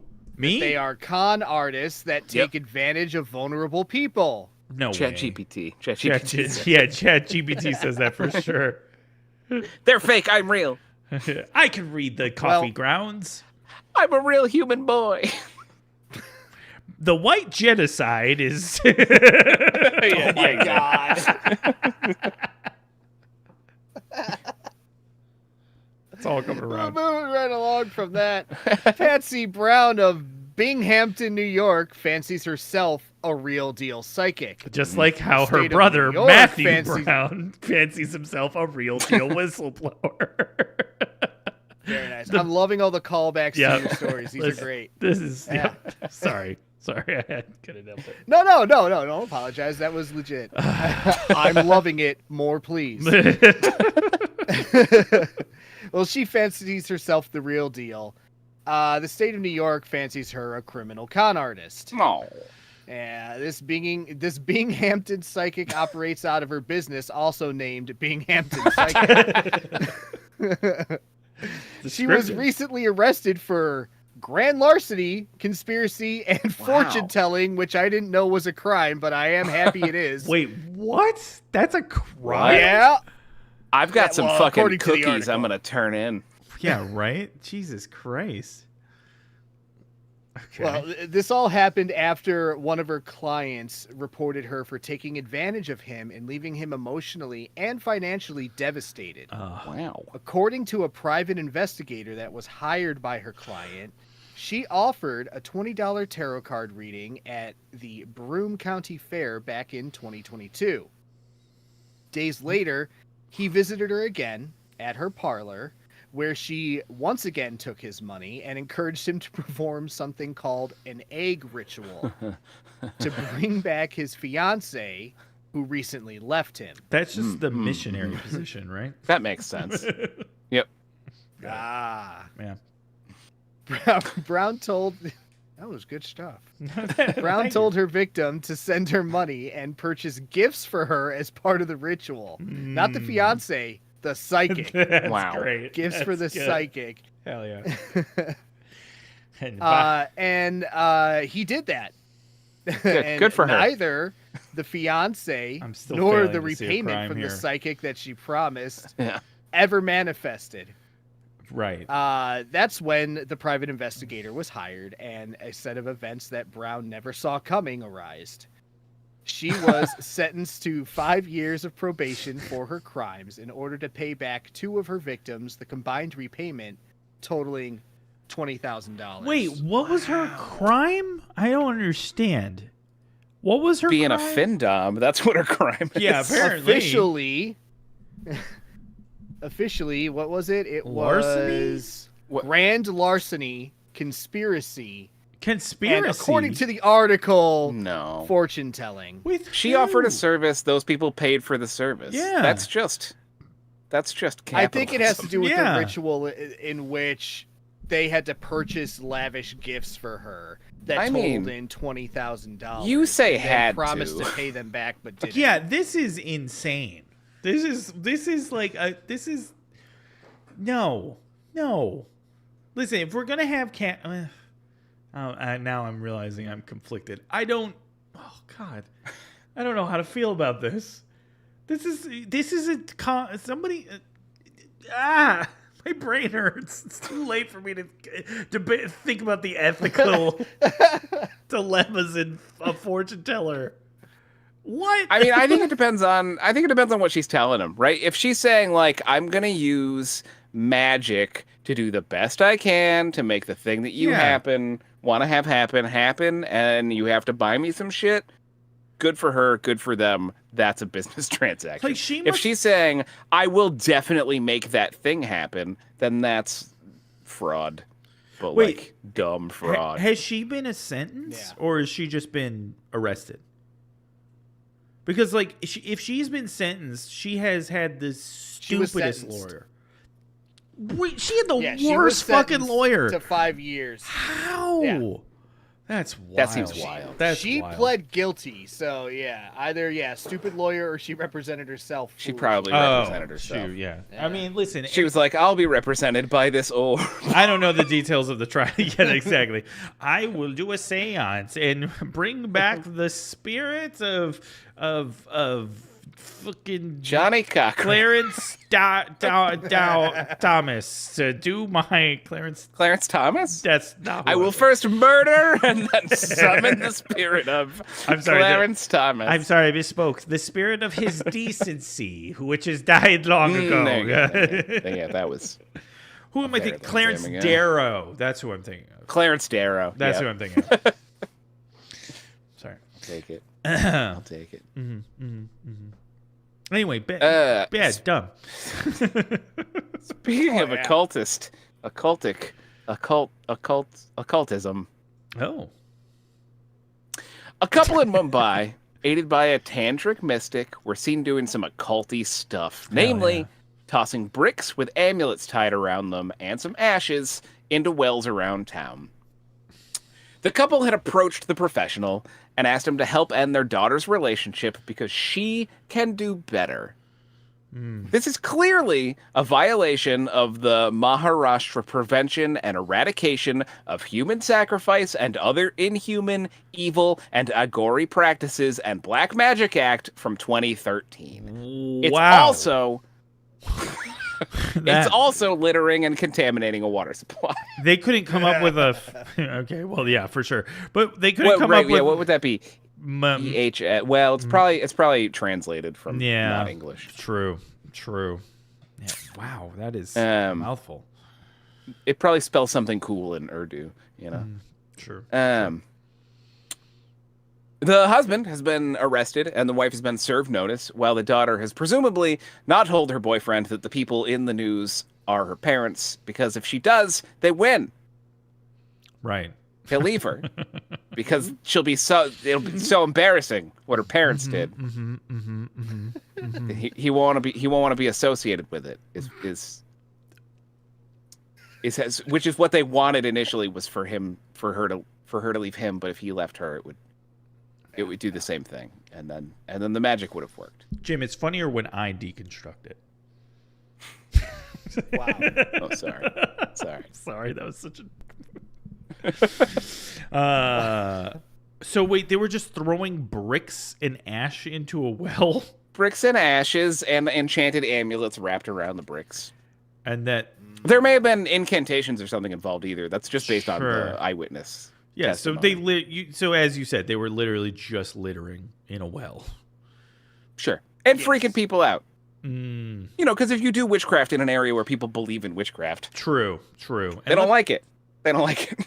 Well, but if you do a witchcraft in an area where people think it's groovy, you know, sure. then you're in business. Let that be the lesson. Yeah. When you're doing witchcraft, you know, check your surroundings. You know, see if there's other hip, groovy goth people hanging around. You know? Or some square dudes who might buy you a bunch of gifts. There you go.